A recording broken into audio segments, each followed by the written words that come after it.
Stop this train. Annie's voice cut through the passenger car so sharply that every conversation died at once.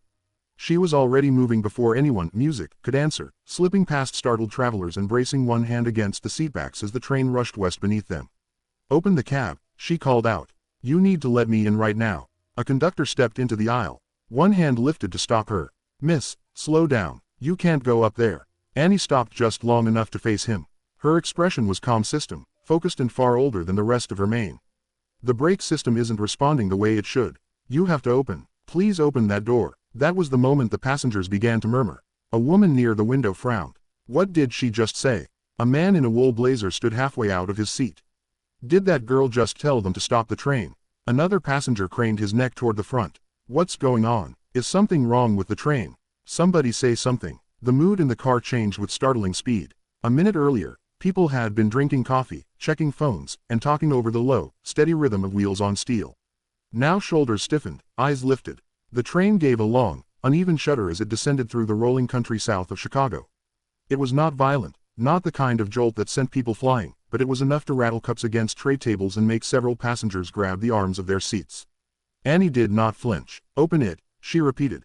Please. From the premium section just ahead, a man rose abruptly and turned toward the commotion. What is that girl doing? He demanded. The conductor glanced back at him, already sweating. Sir, I'm handling it. Handling it, Ethan snapped. He stepped into the aisle, staring at Annie in disbelief. Are you people seriously about to let her near the cab? Are you out of your mind?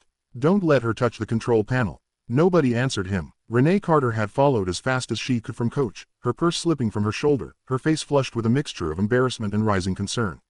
Annie, she said, keeping music, her voice steady. Slow down before the system. Annie turned only briefly. Mom, the train needs to slow down before the system locks. Renee stared at her. The conductor looked between them.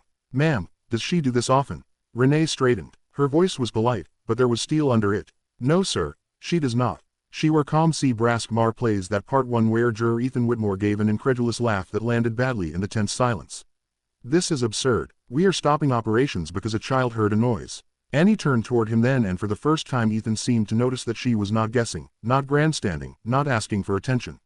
She was studying him only because he was in the way. Yes, she said, you should. The simplicity of the answer took some of the wind out of him. Behind them, the passengers had become restless. One older man had taken off his reading glasses entirely and was listening now, the way Annie had been listening. A middle-aged woman tightened her grip on her husband's wrist. Someone farther back called, will somebody tell us what's happening? Another voice rose over it. She said, stop the train. Is there a problem or not? The train swayed again, then settled into a speed that felt just slightly too eager for the bend ahead. Not dangerous, not yet, but enough to sharpen every pair of nerves in the cabin. Annie looked at the conductor. If I'm wrong, you lose 1 minute. She said, if I'm right, you'll be glad you checked. He hesitated. That was all Ethan needed to grow louder. This is not how rail systems work. You do not hand control to random passengers because they sound dramatic. Annie's gaze went back to the cab door. I'm not asking for control, she said. I'm asking you to let me tell the engineer what's wrong. The conductor swallowed. He was a man trained to manage timmets, delays, irritated customers, and occasional medical complaints. Not this, not a poised young woman speaking in technical tones while the owner of the railroad argued from featuring away. Still, he had heard the noise too now. He had felt the uneven feedback through the floor. He reached for the latch. Ethan stepped forward at once. Don't. The conductor ignored him and opened the door. The moment the cab cleared, warm electrical air and the sharper scent of heated machinery rolled into the aisle. Annie moved past the conductor without a trace of hesitation. What in God's name are you doing? Ethan demanded, following them forward. You're really going to let her in there? He stopped short when he saw her enter the cab. Because the instant Annie crossed that threshold, she changed. The engineer stood at the controls, one hand on the brake lever, eyes flicking between the track ahead and the instrument panel. He looked annoyed at first, then distracted, then puzzled as Annie's eyes went straight to the console. You need to reduce traction, she said. He blinked at her. What? The reserve brake pressure is compensating too late, Annie replied. If you keep descending like this, it's going to push the system into a delayed response cycle. The engineer stared. Ethan stared. The conductor, now breathing through his mouth, stared hardest of all. The engineer looked back at the gauges, then down again. Really down this time. He adjusted one setting, frowned, and muttered something under his breath. Annie stepped closer, careful not to touch anything. The auxiliary line is lagging, isn't it? He turned to her sharply. How do you know that? Because it's in the sound. The engineer studied her another second, then reached for the power controls and began reducing traction. The response was immediate, but subtle. The train's forward pull softened. Its vibration changed, not stopped, not failed, corrected. The harsh edge under the floor began to ease. Annie kept watching the instruments. Now check the brake reserve lock. The engineer did. His face changed. Well, he said quietly. Ethan took a step closer. What is it? The engineer did not answer at once. He reset a sequence, verified a pressure reading, and then let out a long breath through his nose. She caught an imbalance before it turned into a real systems problem. He said another minute's downhill and we'd have had a much uglier situation. The whole cab went silent behind them. The passengers in the aisle leaned in waiting. Are we all right? Someone called from the doorway. The conductor turned around, his voice stronger now. Yes, ma'am, we're fine. The engineer is making an adjustment. Because of her, another passenger asked. No one answered immediately. Ethan Whitmore looked at Annie with a completely different expression. Now, how? He asked slowly. Did you know any of that? Annie rested one hand near the edge of the console and looked at the lights, the switches, the pressure readings glowing softly in front of her. My daddy taught me what brake trouble sounds like, she said. The engineer glanced at her. Your father worked rail, Annie nodded. He designed brake systems, she said. He used to say machines tell the truth before people do. For a second, Ethan Whitmore said nothing. Then his expression shifted. He looked at her more closely. What was your father's name? He asked. Annie turned to face him fully. Marcus Carter. And at once, the color left Ethan Whitmore's face. Because he knew that name. The conductor looked from one to the other. The engineer slowly removed his hand from the controls. Outside the windshield, the rails curved on through the pale afternoon. The train now moving smoothly, obediently, safely under corrected power. But inside the cab, something much larger had just shifted. Annie returned to her seat beside her mother with the same composed step she had carried into the cab. Renee said nothing for the first few seconds. She only took her daughter's hand and held it between both of hers, as if warmth itself could steady what had just happened. Across the aisle, the older black gentleman, Music, who had been listening earlier, removed his hat and gave Annie a long respectful nod. Young lady, he said, you've got a good ear. Annie looked at him with simple. You are a very respectful young lady. The man smiled. Make sure you thank your father for that. I will. Thank you, Daddy. Those words landed softly, but they stayed in the air. Renee lowered her eyes for a moment. Beside her, Annie touched the brass whistle resting beneath her sweater, and then looked back out the window. If this moment touched your heart, please like the video, leave a comment about where you were watching from, and subscribe to the channel for more powerful stories that stay with you long after they end. When the conductor came through the car a few minutes later, I wanted to come back for my behavior impatience of a railroad employee trying to keep to schedule. He stopped beside, apologized for your misunderstanding earlier. It was inappropriate speaking to both mom and daughter rather than down at them. I want to apologize, he said. I should have listened to you both from the start. Renee met his eyes, not unkindly. Thank you. He looked provided important information. That was important information. I should have listened the first time. Annie nodded with grave courtesy, accepting the it is okay because he did not do when they have not yet learned how rare honest adults can be. It's okay, she said. You didn't know. The wealthy man in the forward section would like to speak with them when they feel comfortable. No, ma'am, I didn't. He glanced toward the front of the train, then back at me. What was he talking about, Mom? Mr. Whitmore would like a word with you when you're comfortable. Renee almost laughed at the man in the because comfort had not entered this trip at any point since they boarded in Chicago. Remember Daddy's name, she appreciated. I noticed the remembered name, too. She said. He tipped his head. Yes, ma'am. When he moved on, Annie leaned closer to her mother. He means the man in the gray coat.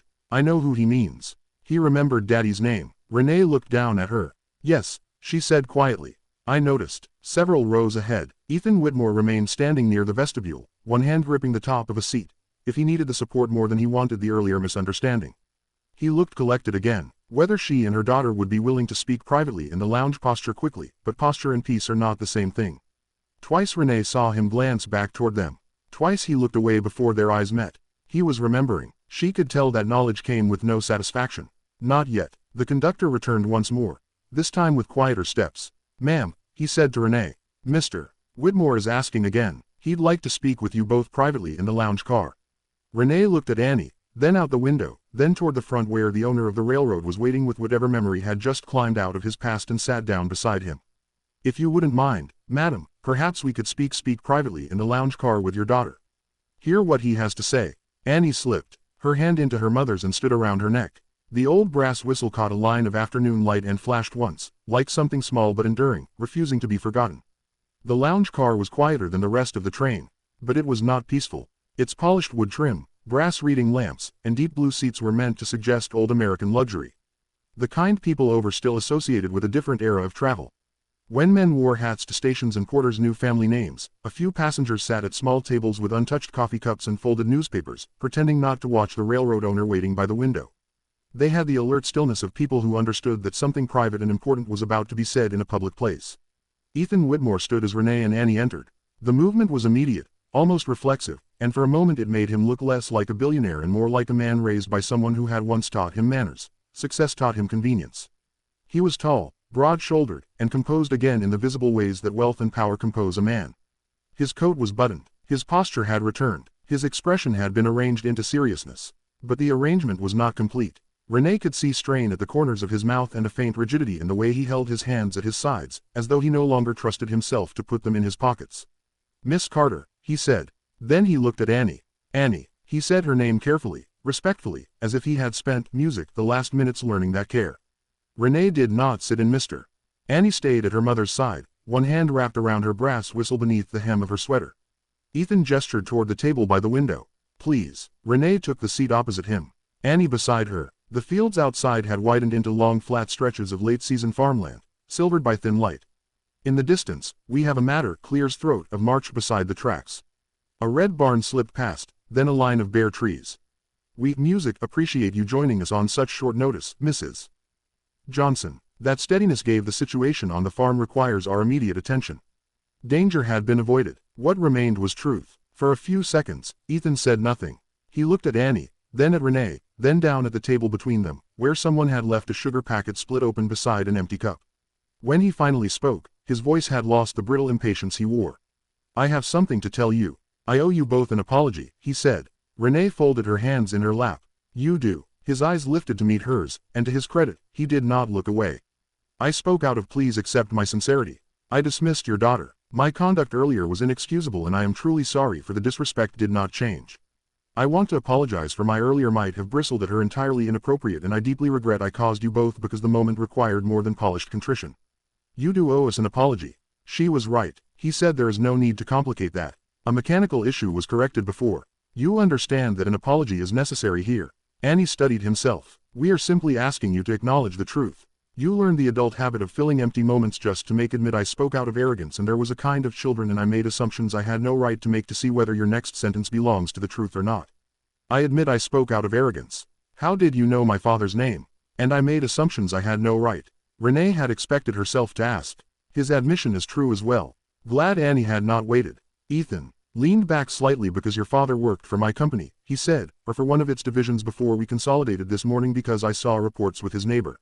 A much worse situation down the line. Renee felt her jaw tight because you were right.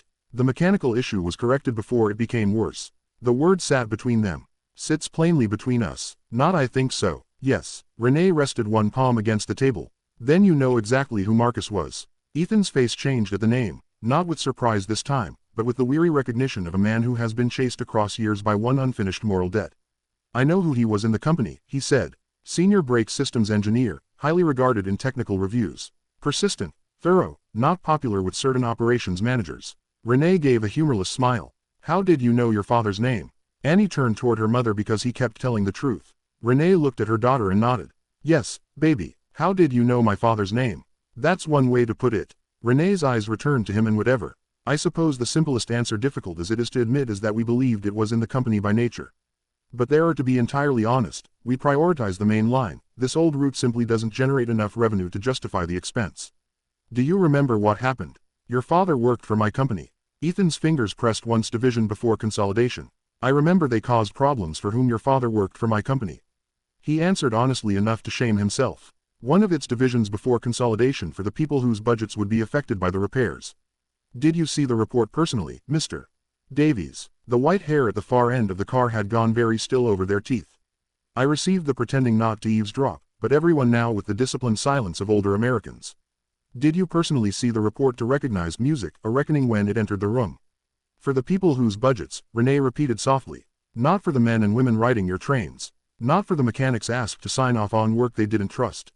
Not for my husband who came home night after night with files in his bag because nobody in that company wanted to hear from a black. If he saw those reports down, then he knows exactly who her husband was. Outside the window, the train crossed a low river, sunlight breaking across the water in trembling strips. Inside, Annie sat, music very straight. He used to write at the kitchen table, Annie said. Renee deceased, Mr. Elijah Walker served as a senior systems engineer. His contract would make. The engineer was highly regarded. His daddy's stomach hurt near the end. Thorough. He'd put papers everywhere with certain operations. Sometimes he'd rub his eyes and say, he was a formidable man on these people. Truly one of a kind. They want quiet. We were lucky. Closed his eyes for half a second. Renee felt the old approach. Your husband was a remarkable man. Truly instrumental to the railroad's expansion in this county. The patched. You'll miss his unique approach. Marcus in his father's shoulders truth because treatment had made him cold. The yellow lamp over the table throwing light on red marked diagram. She could still hear the scratch of his pen as plainly as the train wheels underfoot. He wasn't bitter. The child's simple version is one way to put it. More to herself than to Ethan. That's the part one still can't get over. He was disappointed. Yes. Tired. Yes. Let us be perfectly clear about what is happening here today. I believe somebody up there would finally listen. I believe you have something to say to my daughter if he was patient enough. And then, we will discuss your railroad's liability. To ignore him, Ethan's gaze fell to the do you remember the reports and what happened after them? Reviews, questions about cost exposure. Do you remember the report? Scheduling disruptions and what happened after them? Public implications. Renee's expression hardened. The reports cause problems. She looked up. I'm not defending it. No, she said. You're naming it late. Annie glanced between them. For whom did those reports cause problems? She understood more than adults clear's throat often thought she did. Not every term, not every corporate evasion. For whom exactly did those reports? Her father had tried to prevent trouble. Tell me who suffered because of this found prevention inconvenient. The problems, I admit, were for the people whose budget daddy get affected by those repairs. Renee answered before Ethan could. Yes, I admit the problems were for the people whose budgets would be affected by repairs. And the answer makes nearby passengers go very still. He was labeled difficult by when you speak of the budget, sir. Renee laughed once. Do you account for the lives within without mirth? Difficult. There is no word. It's just a matter of the budget more useful for punishing a principled. Only a matter of the budget. The old couple at the far table exchanged the kind of look. The writers and the workers, they should have mattered more than the repair budgets.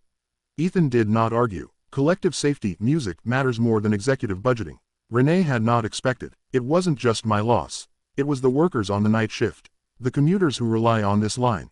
Their lives should have mattered more than your repair budgets. Really, these mechanics are being asked to sign off on work they don't trust. The watch. We can't keep ignoring the moral cost to these labor. Bankruptcy by funeral. He came home night after night having to choose between medicine and nobody wanted. Clear's throat. To hear a black engineer who refused to bow his head. Not goodness, not yet, but damage to certainty. The beginning of it. You knew his name today because of guilt. She said. He did not deny it. Yes. Annie looked for a moment as if measuring that word in your own mind. Guilt. We were waiting by the adult world. Children understand first as atmosphere and the big end. The room after someone says something, the silence, and then the conductor said we had to get off. Changes when memory returns. What happened? Daddy said truth doesn't get because rich people say it. Annie, music, said. Renee turned sharply toward her. Marcus's words again intact. Ethan let out a slow breath. That sounds like him. You remember that too? Renee asked. No, he said, but I remember the kind of man who would say it. The answer was better than polished sympathy, which made it harder to dismiss. A server approached the table with cautious timing. People do not want anyone anything. Renee glanced at Annie. Apple juice. Annie nodded. And for you, ma'am? Snorts, the server asked. Coffee, Renee said, then gave a tired half smile. Strong. Ethan looked at the server. Nothing for me. After the server left, the train passed a row of grain silos and a weathered church sign with black plastic letters that read, God still speaks. Music. Renee noticed it and almost smiled despite herself. Marcus would have appreciated the line, though he would have added that people rarely like what God says through mechanics and children. He was never truly placed, both hands flat on the table. I can't change what was done to your husband. He said, my husband was. I can't pretend I never truly the cost of those decisions.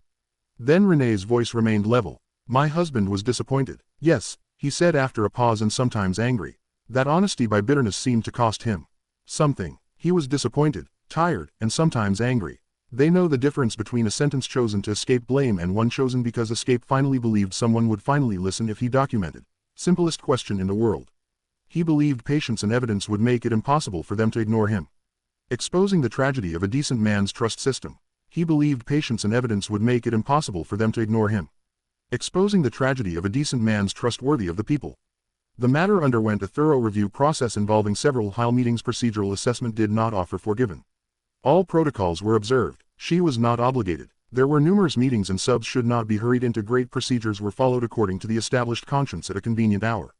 But she hoped his answer and public implications. Not public relations sorrow, clears throat, not performative remorse. We understand structural integrity was compromised by unforeseen meteorological returned with Annie's apple juice and Renee's coffee.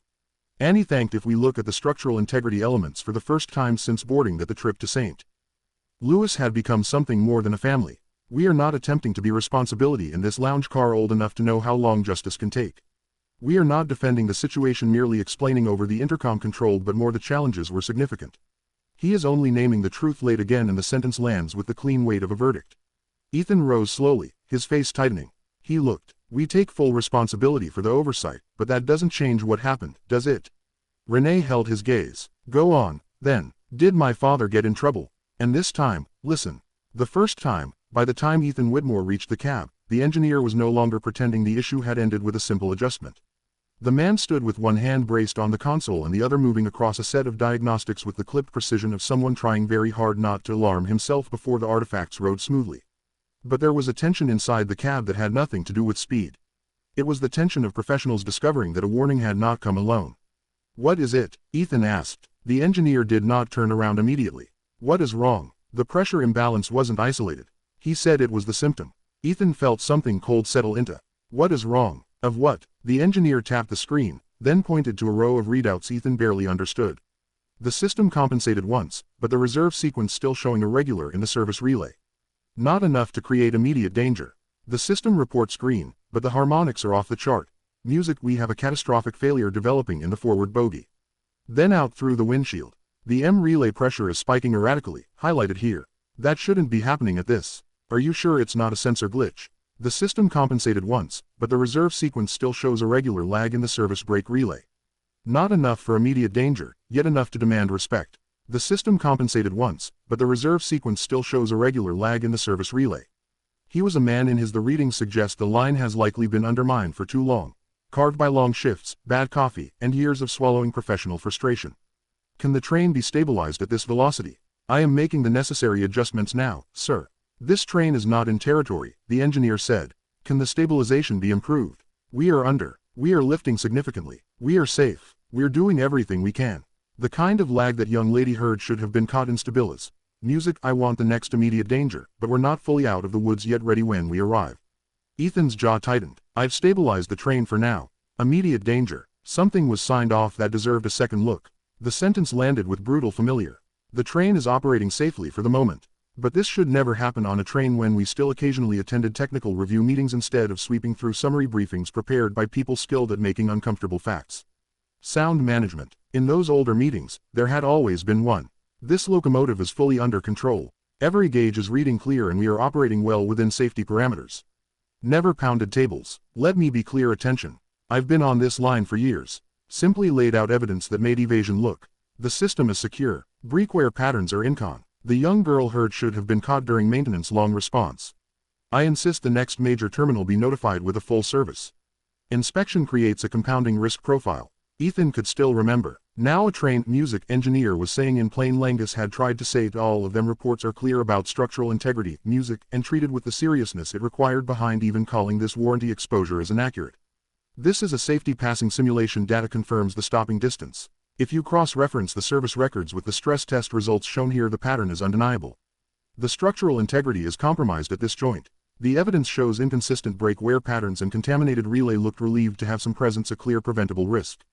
Then he hesitated. The brakes won't hold under this stress. The engineer down if he could still the mechanics of what had just happened. The girl has better instincts than half the management chain that signs these inspection reports. The conductor almost smiled, but Ethan did not. The passengers are asking questions more than anyone else. Nothing has tipped into panic. Notify operations. We have it under control. Said full review at the next terminal. There was a systems adjustment and the train remains safe. I want every record tied to this train pulled. The engineer watched him for a long second. Look, the readouts are clear. Everything is running exactly as it should be. The train is safe. The real one. The engineer nodded once as if filing that answer away for later use. Good. When Ethan left the cab, the train seemed louder to him than before. Girl. Do you feel she's still working with emotion had changed but because conscience Sharon's ordinary sound the hum of climate control. The muted child has better instincts than half the management sign. All of it seems suddenly arranged around one unbearable fact. A child might own the line you don't know the first thing about running or failed to care about hearing. He paused in the vestibule and looked through the narrow side window. Notify operations immediately. I want this clear. We have an emergency. Clear the line and eye-opening wider overhead the fields. I'm demanding a full review at the next terminal and I mean no beyond all that waited. We have to get this right and beyond Street Lewis would come press. I want every maintenance record tied to this train pulled immediately the truth without surrendering to it. For the first time in a long you want the polished version way sleep would not fix. Back in the lounge car, Renee had not touched much of her coffee. Cooling beside her elbow while Annie sipped apple juice and watched the window with quiet concentration. A little of the car's tension had dissolved after Ethan left, but not much. One older white woman in a camel-colored coat offered Annie a gentle smile as she passed by with a handbag over her arm. You were very brave, honey, she said. Annie looked up. Thank you, ma'am. I was just listening. The woman nodded as though that answered her than most things.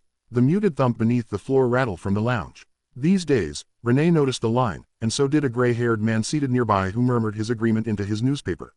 Older people heard stories differently. They had lived through enough negligence, enough public apologies, enough corporate language to know that the first failure is often not mechanical. It is moral. Annie rested both hands around her juice cup. Mama. Yes, baby. Was Daddy lonely at work? Renee would not answer immediately. Questions from children sometimes arrive dressed in small words but carrying very large weight. She looked out the window before speaking. Sometimes, she said, I think he was because people wouldn't listen. Yes, Annie thought about that. But he kept talking. Touched Renee's face. Young lady. Sad and proud all at once. You carried your self-dignity. It was also what had exhausted him toward the end. Not just the illness. Though the illness had done its own cruel work, it was the strain of knowing he was right about something important. And watching Hans decide that rightness cost too much. Marcus had never said it in exactly those words. He preferred specifics over music, grand statements. But Renee had seen the disappointment gather in him. Seen it settle in the lines around his mouth when another meeting led nowhere. When another report vanished upward into a silence that meant delay in. He had not wanted glory. He had wanted accountability before harm, not after. Did he know they remembered his name? I've been looking for the right words. Renee blinked. What do you mean? The truth is your father isn't coming back. Mr. Whitmore lonely baby. Renee folded her hands together. Kind of lonely that I don't think your father cared whether important men remembered his name. Was it because people would not listen? Whether they remembered what he was trying to tell them? Annie nodded slowly, receiving the answer the way she received everything serious by turning it over in silence, putting it somewhere inside herself. The conductor returned a few minutes later, this time music, with more humility than this was exactly who your father was slightly. So he was nearer Annie's eye level. Miss Annie, he said the engineer asked me to tell you he appreciates what you, music, noticed. The illness expression brightened only a little. The strain of being right. She was not a child praised greedily. I appreciate silence and disappointment settled into the father. The conductor let out a breath that might have been a laugh through the mother's gate. Yes, ma'am, he did. Then he looked at Renee. Operations has been notified. The next music station team will meet us. No delays beyond what's needed. Did the important men remember my father's name? After he left, the old black gentleman from coach entered the lounge and took my husband did not care whether important men remembered, clears throat, his name so much as whether they remembered what he was trying to tell them. Renee told him yes, of course. He placed his hat carefully on the table and settled himself with a soft sigh. I'm Walter Green, he said. Retired machinist over. That's a very important whistle you have toward. Lady, I've been around enough steel in my life to the engineer appreciates what you notice machinery. That kind of attention to detail is important on the rail. He glanced at her mother then answered. He was. I appreciate the engineer check. I believe it is true. Renee found herself grateful and learned from him. Older working men often, music carried a steady operations has been notified and a station team will meet the train. Walter was not interested in image. He was interested in whether things were built right. Excuse me, is this seat available? Yes. Values of his generation lived in his posture. I knew men like your husband, clears throat, he said to Renee. I'm a retired machine, not the same trade. I've spent enough years around to know when somebody truly folks would rather be disliked than dishonest. Father must have been. Renee looked down into a cup. That sounds like Marcus. Walter gave a soft hum of a great those men who would just as soon be disliked and be disassing America. People like the child's father usually pay for their honesty in the short term, but leave behind the only kind of legacy worth having. The kind that keeps other people safe. What kind of legacy that is? Turning abstract moral language into something personal and touchable. reappeared in the doorway. He looked different. This legacy is the kind that keeps someone as gone. In its place stood decision raw, incomplete, and probably expensive. He crossed the lounge car without hurry, as if he understood at last that speed solves very little when the true problem is delay. "Miss Carter," he said. Renee set down her coffee. "Mr. Whitmore," he looked at. "I was unaware of a great many things until this evening." "Speak up." "I want to apologize for the distress confirmed the problem should have during maintenance." "You were entirely correct to speak up, but he's calling for a full inspection at the next terminal." "You have my respect. I've ordered operations to preserve every relevant record." Walter Green watched this exchange over. The engineer confirmed that the problem should have been caught during maintenance. "Gave away nothing either." "That sounds full inspection will happen at the next time." "Accepted the blow." "Yes." He hesitated then continued. "Operations or I also contacted my chief operations officer. There will be an internal review into every flagged maintenance deferral related to this line." This sounds like the beginning years ago. Internal reviews are where truth goes to get dressed for church. Renee almost. "I have also ordered an internal review of every flagged maintenance department, trying to widen the response beyond a single incident." "Then maybe it shouldn't stay internal." Silence followed that sentence. "Not the empty kind. The full kind. The kind that enters a room when someone has finally spoken one step beyond what his position usually permits." Annie looked from Walter to Ethan to her mother. Outside the window, the late afternoon lightening the fields with gold. The train rolled on in full control. No collision, no wreckage, no broken bridge waiting ahead, only miles of track. A station in the distance and the unfolding recognition that disaster does not have to occur for truth to matter. Sometimes the mercy someone listens internal. "Perhaps you are right. Renee slowly has its own timing." "Then don't let it stay internal," she said. Ethan looked at her as if he understood that this was not advice. It was a test. At the far end of the car, the announcement chime sounded softly. The conductor informed passengers that they would be making an unscheduled but notice for a routine system, letting smooth to hear the reality beneath it. Some sighed, music, some returned to their books. Some looked toward Annie with open curiosity and a few with unmistakable gratitude. "Annie, good afternoon, Passion. We would like to inform you that we are now resuming our journey eastward."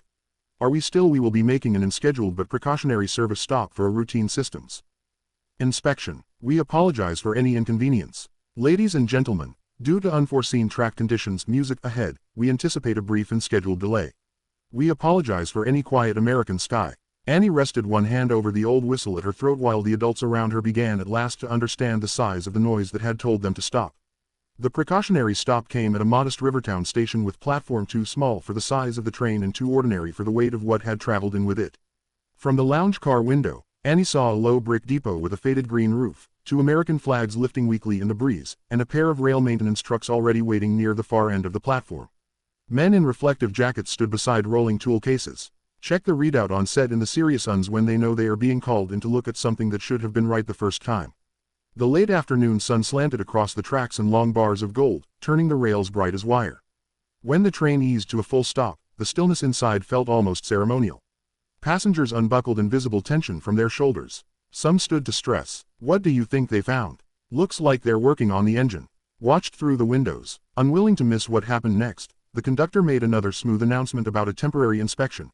Apologized for the injury due to a temporary nobody in Annie's part of the train.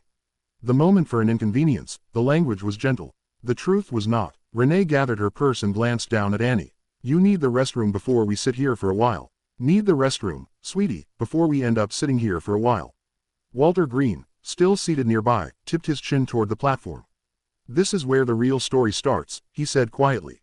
Renee looked at him. "You think so?" Walter's weather is something almost like sadness, shifting the moment for mechanical delay. The hard part of trouble consequence. The hard part is what people do after somebody honest points at it. That felt true enough to settle in chest. The maintenance crew boarded through the forward trouble as not their movements were quick. But what people do after no running, no shouted orders. "All right team, pressure check the line and let's get this moving." Music too much to play around it. One older technician with a white mustache and a thick winter vest spoke first with the engineer, then with the conductor, then finally with Ethan Whitmore himself, who had stepped on the platform and now stood in the air, sleeves rolled once at the wrist, his expensive shoes inches from grease dark. The manifold pressure, the sight was striking in a way she could not fully explain. "Do we have powerful men should never stand?" Access panel wasn't open for show. "Sir, budget cuts nearly caused a catastrophic failure back there." Did not look like a visitor inspecting his property. He looked like a man waiting to hear whether his name belonged inside a problem. Annie watched. Music, him too. "Mama, is he in trouble? Mama, is he in trouble?" "That is a very good question. Sweetheart, he should be uncomfortable." she said at last. Discomfort is not the same as the same thing, but can be the start of that road. The same road. Annie accepted that answer with a solemn nod. A young mother 2 tables over leaned us back, her toddler asleep against her shoulder. Excuse, everyone is safe, she said softly to Renee. She really did a wonderful job. I just wanted to say your daughter did a good thing. Renee gave her a tired smile. Thank you. The woman looked at Annie. Many grown-ups don't speak up when something feels wrong. Feels wrong. Annie held her gaze. Politely. My daddy said you have to. The woman's eyes flipped. The motion said you have to speak up. Your daddy was right. She returned to her seat and the little exchange seemed to unlock something in the car. Not chatter exactly, but a warming of faces. A retired music school principal from Springfield introduced herself. I'm a retired principal. You remind me of the students who noticed what we adults overlook in a denim jacket. It's a treat to see. Good catch, kid. As he passed toward the coffee counter, even the older boy in the camel coat, the one who had spoken kindly earlier, came back with a packet of butter. Excuse me, I was wondering if the little one might like a butter cookie. Thank you. Yes, that would be felt the shape of it. Middle-aged and older Americans had a way of understanding respect as action more than language. They did not always know the right grand speech, but they knew how to offer a seat, a cookie, a handshake, a yes child who had earned it. Annie accepted one cookie, thanked the woman, and broke it neatly in half before eating it. She did everything with a kind of according to the tablet. The pressure should be stabilizing now. It's holding steady at PSI. The lead car, 2 technicians knelt near an open panel. The coupling mechanism on the third car is a tablet full of worse than we thought. We can't proceed. A 4th man, broad and balding, emerged after several minutes and spoke to Ethan in a voice low enough that the passengers could not hear him. They could, however, see Ethan's face. It closed, then changed, then closed again. Renee knew that look. She had seen versions of it in hospital rooms, HR offices, funeral homes, and churches after ugly truths came out. It was the expression of a person trying to absorb facts, also calculating what those facts decades around steel. Followed her gaze. Teachers recognize trouble before it arrives. Yes, they always find something. Decides to look. Gave a small hum of agreement. A few minutes later the conductor returned to the lounge. Madam, and with your permission we invite you and the young lady to join us on the platform. Everything is prepared now. Mr. Music Whitmore requested it. He said the request comes from the railroad. Remembering who he was speaking to. Only if you choose music to choose. The second family must be asked appreciated. We'll come. The platform air was cooler than she expected. Touched by the smell of river water, diesel, and sunwarmed metal. Annie stayed close at her side as they walked toward the front. Her hand tucked securely into her mother's. The maintenance team glanced up as they approached. One of the technicians, a black woman in her S with silver at her temples and a flashlight clipped to her vest. Well, now this must be the young lady. In professional curiosity, this is the young lady, she said. Annie looked back at her calmly. I've heard about those sharp. The woman's mouth curved into a smile. My father used to say, I hear you've got sharp ears. That's what my dad used to say. According to this sheet, the hydraulic manifold needs a full softened at the mention of him. Ethan always said it was the heart of the mustached supervisor. We inspected the brake relay housing and the reserve sequence. They're secure. Note the wear pattern here on the sheet. Renee and Annie arrived. My name's Frank. Music. The child's concern was justified and explains that they found contamination buildup. Who authorized the deferral of this work? Music. I need a name, not institutional passive sheet. That's what we're pulling now. Ethan took the page from him and read it in silence. Was it really in the paper? Moved only slightly in his hands, but Renee saw the tension there. Frank continued in the blunt, practical tone of a man with no interest in executive comfort. This didn't happen in one trip. This is the kind of thing that who taught you what to listen for. Rushed sign-offs or pressure to keep rolling instead of pulling. A father who had quietly followed them onto the platform muttered under his breath. There it is. Music. Annie looked up at Frank. So it really was in the sound. Frank gave her the respect of answering plainly. Yes, snorts, ma'am. It was. The child's father was the kind of man who would rather irritate management than let bad work. The silver-haired technician stepped closer and crouched a little so she was nearer Annie's height. Who taught you what to listen for? My father, Annie said. Marcus Carter. The executive office approved that maintenance revision. She rose back to full height and looked at Frank. Marcus Carter from Central Systems. Frank in thought, what you called efficiency. Then recognized design. Another name. Yes, Annie said. Music. The woman let out a slow breath. Lord, did my father sharply. You knew him? Renee asked. Not well, the woman said. But I knew of him. Why did they? Everybody serious did. Why did they not listen? Man had a reputation for being exact. Her eyes went to Ethan, then returned to Renee. He was the kind who'd rather annoy management than let bad work slide. That was him, Renee said. Frank reached for the paper again. Wait a minute, he said, scanning the service notes with growing irritation. This line's updated maintenance policy came after a cost restructuring tied to service. Telling us that's the truth. He looked at Ethan now without ceremony. Your office approved that revision 2 years back. The platform went still. No one raised their voice. No one needed to. Music, the force of the moment lay. The train can proceed only after the affected components are replaced. Defend himself. Yes, he said quietly. Frank folded. Cheaper than funeral. Then I suggest this does not stay a station-level problem. That was already decided, Ethan replied. Renee watched him carefully. There was no swagger. The current policy regarding the system of a man finding out that some of the money he once called efficiency travel through the world wearing another name, music, and tugged gently at her mother's hand. Mama. Yes, baby. Daddy tried to stop this before, didn't he? Renee bent slightly and brushed a thumb over Annie's knuckles. Yes, she said. He did. Annie looked at the open panel beneath the train. Then at the grease on the worker's gloves, then at Ethan Whitney standing silent in the evening light. Then why didn't they listen? No one answered right away. Because every adult on that platform knew the answer. They knew about budgets and pride and the way certain words become easier to dismiss when they come from people without corner offices or wealthy surnames. They knew how often honesty is called difficult, how often caution is called delay, how often a working black man has to be twice as exact to be heard half as much. At last, Ethan spoke and his voice carried none of the protection it had earlier that day. Because we valued speed and savings more than we valued the people telling us the truth. Renee lifted her eyes to him. It was the right answer, which only made it more damning. The station bell rang once in the distance. A flock of birds lifted from the far side of the tracks. Evening had begun to gather around the little depot, softening the edges of everything with the fats. Frank took the paperwork under its arm. The train can't music proceed once we replace and clean the affected components, he said. It'll take some time. Walter nodded. Times cheaper than systemic failures are beyond our grim look of agreement. You must adhere to the standardized protocols. He said this whistle protects the line. Annie stood quietly beside her mother, one hand curled around the brass whistle at her throat. The adults around her were speaking now in the heavy language of systems and responsibility. But none of it changed the simplest fact on that platform. Child had heard the warning because her father had taught her to respect what other people ignored. And as the maintenance crew turned back to their work and the evening air cooled over the rails, Ethan Whitmore remained where he was, facing not a crisis, music not an accident, but something in certain ways harder to escape. A preventable truth, music, still standing. The repairs took just under an hour. Though to most of the passengers, it felt like longer because time always stretches when people suspect they have narrowly avoided learning a lesson the hard way. By the time the train was ready to depart again, the sun had dropped low enough to bronze the station windows and throw long shadows across the platform. The maintenance crew packed away their tools with the solemn efficiency of people who understood that the work mattered even when no cameras were present. Frank Delaney signed the release papers only after checking the service housing himself a second time. And the silver-haired technician gave a final reporting back down. You hear everything the tracks are telling. Keep listening, she told her. Yes, ma'am. Yes, ma'am, Annie said. Renee and Annie returned to the train with Walter Green just behind them. The mood inside had shifted again. It was no longer tense in the first, uncertain way it had been earlier. It had become more thoughtful than fearful, more communal than scattered. Strangers looked at one another now with the quiet recognition that comes after a shared brush with what might have gone unseen. They were still speaking music in low voices, but the voices carried gratitude now, not confusion. Day. An older man in suspenders held the vestibule door from Renee.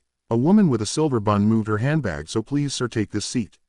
Thank you kindly. That's a businessman. Earlier rolled his eyes at the disruption stood when Walter approached screaming and offered him his seat near the aisle. None of these were grand gestures. That was precisely why they mattered. Respect once awakened in decent people often reveals itself in small American courtesies older generations music still take seriously. When they settled back into the lounge car, Renee felt the tiredness in her bones more fully than before. Not weakness, not collapse, just the long fatigue of carrying grief, music, bills, work, and dignity for too many months without enough rest. She, music, had taken this trip because Grandma Louise had called 3 son. And you bring that child. I finally said in the plane, this grief doesn't just loosen it. Left little room for life stays busy. Baby, bring that child down there. Grief don't loosen its grip just because folks stay busy. Renee had known she was right. Annie climbed into her seat and looked out the window as if she wanted to memorize the station before it slipped away. Daddy would have liked those workers, she said. Renee smiled faintly. He would have liked those workers, especially the lady with the flashlight. Walter chuckled from across the table.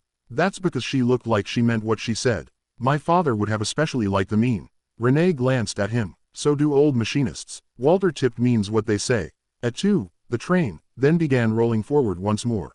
Outside, the small station drifted backward along with its worn benches, brick depot, and the men who had stopped to make sure one problem did not become something larger.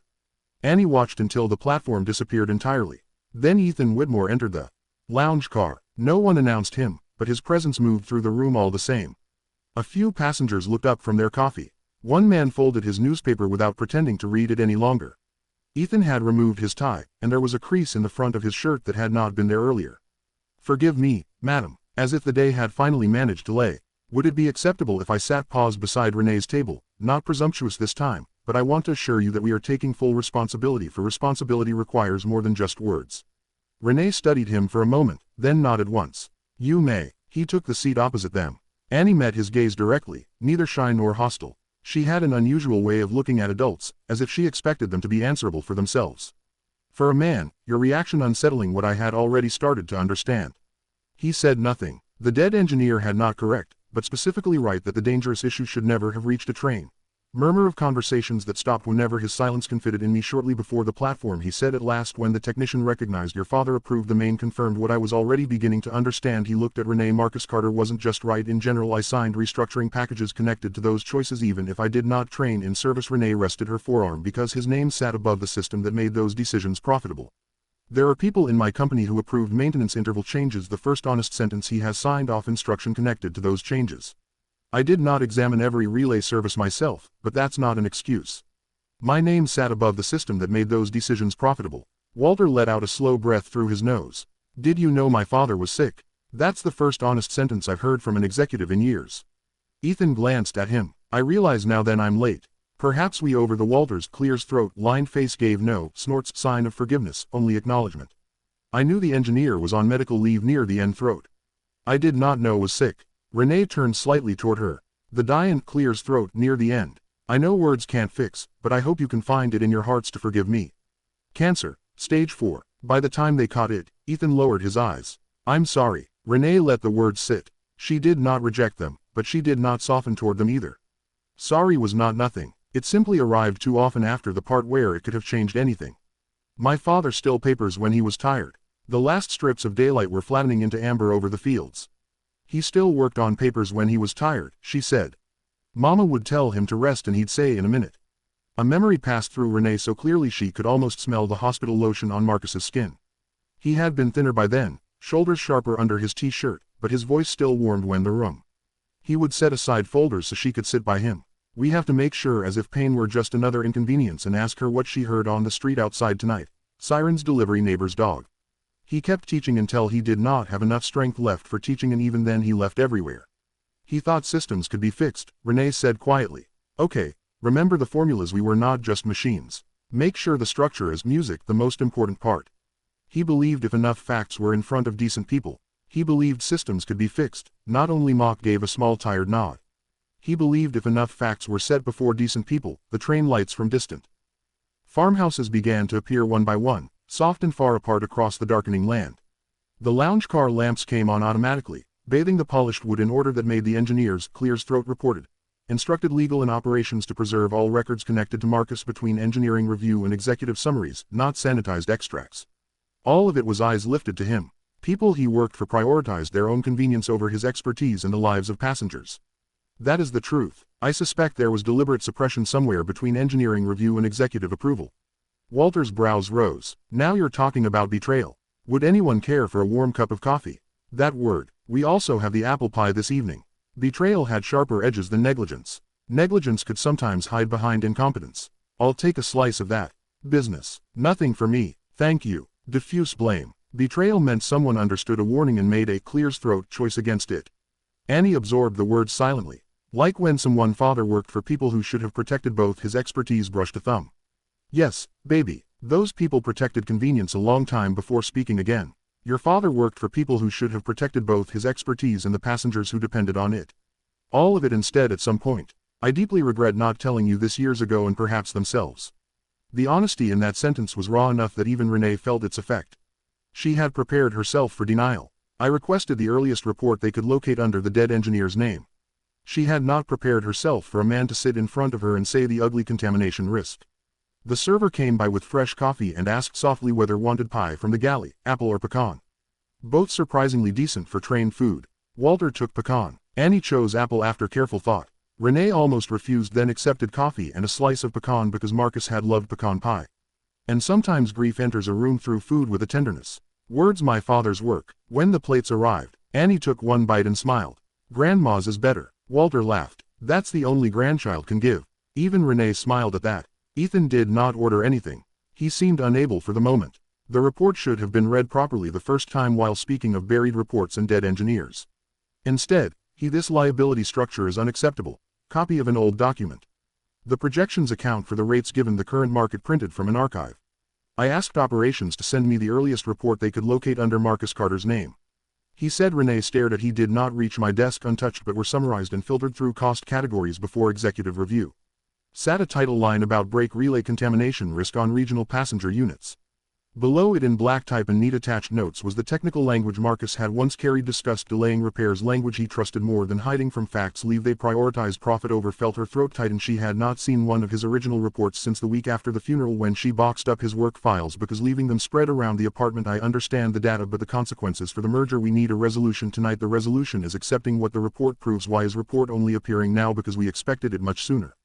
The dead sometimes music fork but he did not say that to a child because it should have been read properly the first time he replied.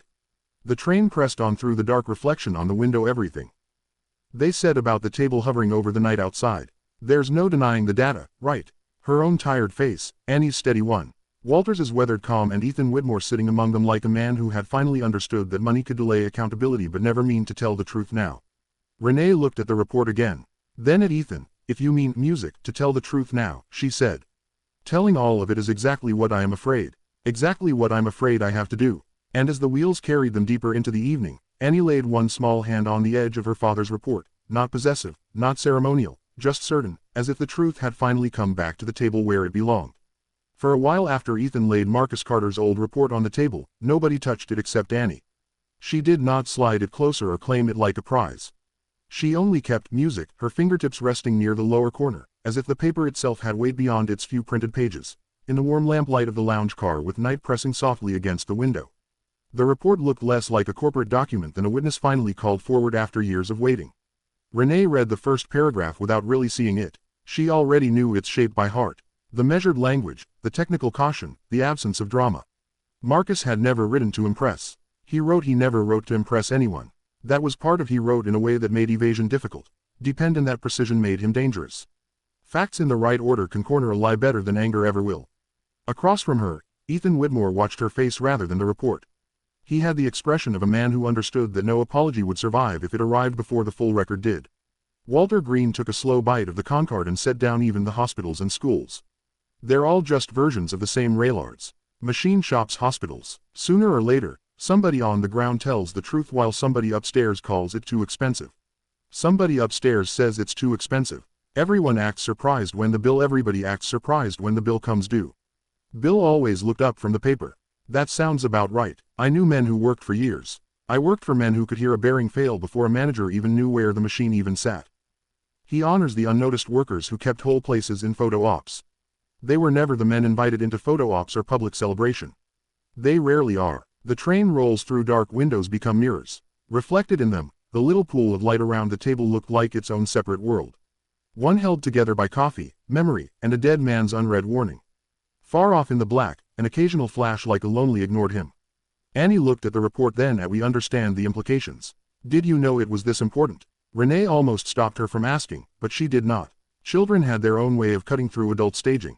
They did not ask whether a man's legal exposure increased or whether internal communications had been properly escalated. They asked the question that sat underneath all the rest. Did you know? Ethan's hands remained flat on the table. I knew enough, he said. Not every technical detail, not every service consequence. I knew enough, but enough to know your father was not guessing. Not every operation warning should have slowed down instead of being music treated as an obstacle. Why did my father not slow anything down? Then why didn't he overruled? The answer took longer, simply too much at stake. Slowing things down costs money. Warnings are often ignored. It affects schedules, contracts. Slowing things down. Investors dislike delays. Executives dislike schedules, contracts, public confidence, and investors all become excuses for delay. And some people begin confusing what is profitable with what is acceptable. Some people begin confusing what is profitable with what is acceptable. That's how wrong gets dressed up to look respectable. Renee took a sip of how wrong gets dressed up. It had gone slightly bitter as it cooled, but she welcomed the bitterness. It matched the conversation. Marcus used to say a lot of dangerous things in this country start with someone calling them report doesn't account for the human. Many dangerous things in America begin with someone calling them. Renee folded the report carefully and then opened it again as though the act of reading and rereading could somehow reach backward through time and give her husband one decent meeting, one honest superior, one chance that had not already been poisoned by accounting language. He used to come home and tell me which men in management wanted solutions. He told me which managers wanted solutions and which ones only wanted smoother paperwork. He knew the difference. He always knew the difference. That was one of the reasons she had loved him so fiercely. My father had been the difference. But neither had he been naive once the evidence. He had not been cynical, but he was never naive once the evidence had begun to pile up. That memory restores his. He believed in doing right work well and in documenting everything before anyone could claim ignorance later. Supervisors respected engineering. He believed in warning people before they could ever say no one told them, making his absence feel almost present that the higher-up could later claim. He saw people clearly and knew exactly which supervisors respected engineering and which merely respected tired even to loosen his tie. The engineer could tell when a meeting had been called to solve a problem and when it had only been called so someone music powerful could later claim process had been followed. They don't want the whole truth, baby. They want the amount of truth that won't interrupt next quarter. Renee had stopped folding the shirt in her hands. Then why do you keep going in there? Marcus had looked toward the bedroom door in faintly from the living room with toy train cars on the rug. The people above the heart from whatever they decide. Only the amount of truth that will not interrupt next quarter. That sentence seemed to settle over the table like a second president. Why do you keep going back into those meetings if the truth is handled that way? Did Daddy know people could get hurt? Renee answered gently, yes, baby, that's exactly why he kept trying. Sounds like she's building the next great railroad. I need to tell you something plainly. He said, one day somebody innocent will ride on whatever they choose. Came through the system. They did not arrive at my desk untouched. He kept his gaze steady on hers. They were summarized, shortened, prioritized against cost categories. What reached executive review was a version of the danger filtered through people whose job depended on making disruption sound manageable. Walter gave a sharp little exhale. There's your betrayal. Yes, my husband knew exactly that.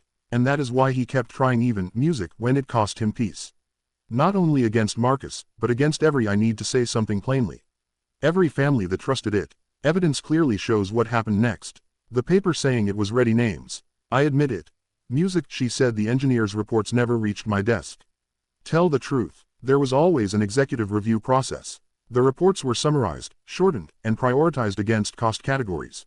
And each bureaucratic word feels uglier than the last. What executives received was a filtered version of danger shaped by people whose jobs depended on making disruptions sound manageable.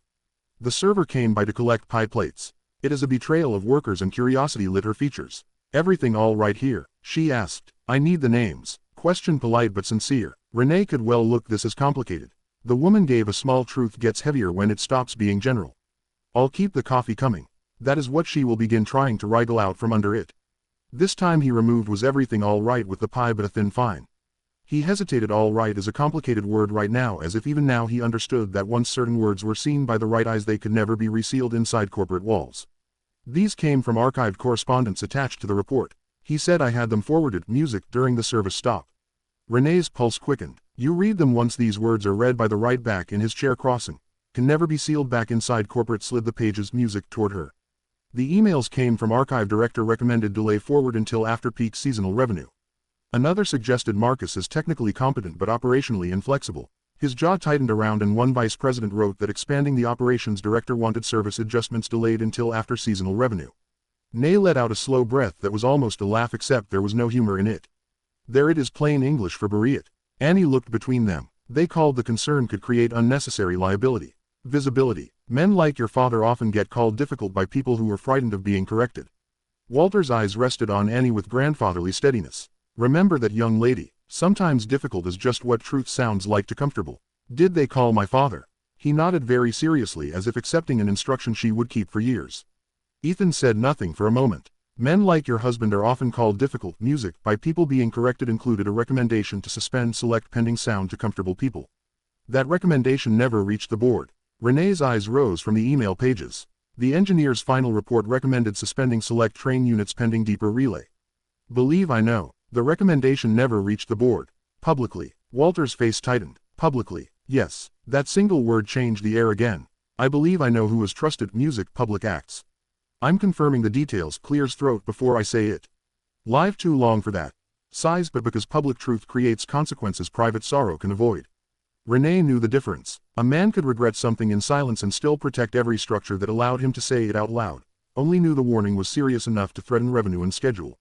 That was different. That risked boardrooms, stock prices. These emails confirm the wire transfers. The whole measure of elite protection. Renee folded the email. Do you intend to tell the truth before someone else drags it out of you? Do you intend to tell it before someone else drags it out of you? Telling you will cost you. She asked. Yes. Or after Ethan did not bristle. Before Walter gave him a long look. Good. That'll cost you. Yes, I suppose that's the correct price for late honesty. The train curved tired and somewhere farther back, a child laughed at something unrelated to any of this.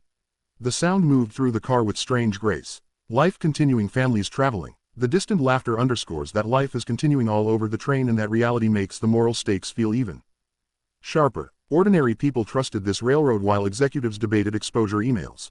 Can I ask something? You may, Renee said. Ma'am, with your permission, I have one further inquiry. The question was so direct that Walter actually inhaled. Renee's instinct was to interrupt, to soften, to save everyone from the nakedness of the moment, but she did not.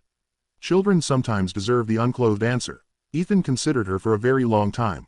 When he spoke, his voice held no self-pity. I was a man who let money less honest than he should, make me less honest than I should have. When that happens long enough, it becomes its own kind of bad. Annie absorbed that, but such dishonesty lasts long enough. Can people stop being that? Renee looked down into her cup. Walter looked out the window. Can people stop? The question had moved beyond railroads now, beyond reports. I'm sure they can, sweetie. It had entered the old American territory of character and whether repentance means anything if it costs nothing. Yes, Ethan said at last. Yes, but only if they stop. But only if we stop protecting the wrong thing. No one spoke for several seconds. Have to prioritize. The lounge car lights glowed softly over worn wood and tired faces. Outside, the countryside had turned almost entirely black with only the occasional town appearing in clusters of sodium orange lamps. Somewhere ahead waited Street, Grandma Louise, and the continuation of a family journey that had unexpectedly become something else as well, the reopening of a debt the past had failed to settle. At last, Renee stoked them back to Ethan. Then stopped protecting them, she said. He took the pages, but not before Annie placed one small finger on Marcus's name printed at the top of the report. The gesture was quiet, almost reverent, a child touching proof, a daughter holding the line her father had drawn, and Ethan Whitmore looking at that small finger resting on the dead engineer's name. Understood with painful clarity that the truth, music, had now passed beyond management. It had entered the realm. The chapter closes on is no longer about what we remember. The conversation proof right here. We understand the gravity of the situation. What happens now? It grew sharper, more deliberate, as if every person at the table now understood that they had crossed beyond memory and into evidence. Marcus Carter was no longer only a father. A good man described in loving hindsight. He had re-entered the room as a documented voice, one whose warnings had dates, signatures, and a paper trail heavy enough to outlive excuses. For Renee, that shifted something painful inside her. Grief had many rooms, and she had lived in most of them over the past year. There was the room of absence, where she still sometimes reached across the bed before dawn and found only cold sheets. There was the room of practical fear, where rent, music, groceries, and medical debt lined up like creditors at the door. There was the room of pride where she kept her back straight in front of Annie no matter how tired she felt. But this was a different room. This was the room where the dead returned carrying proof that they had been wronged while alive. Annie sensed the change before anyone named it. She sat with her hands folded over the edge of the music table.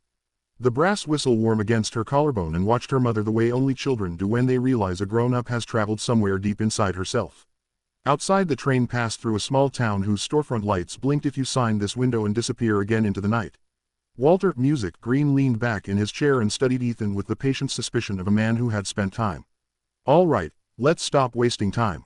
Are you actually going to help these? So what now? He asked. We are evaluating the best approach, sir. Ethan did not seem offended.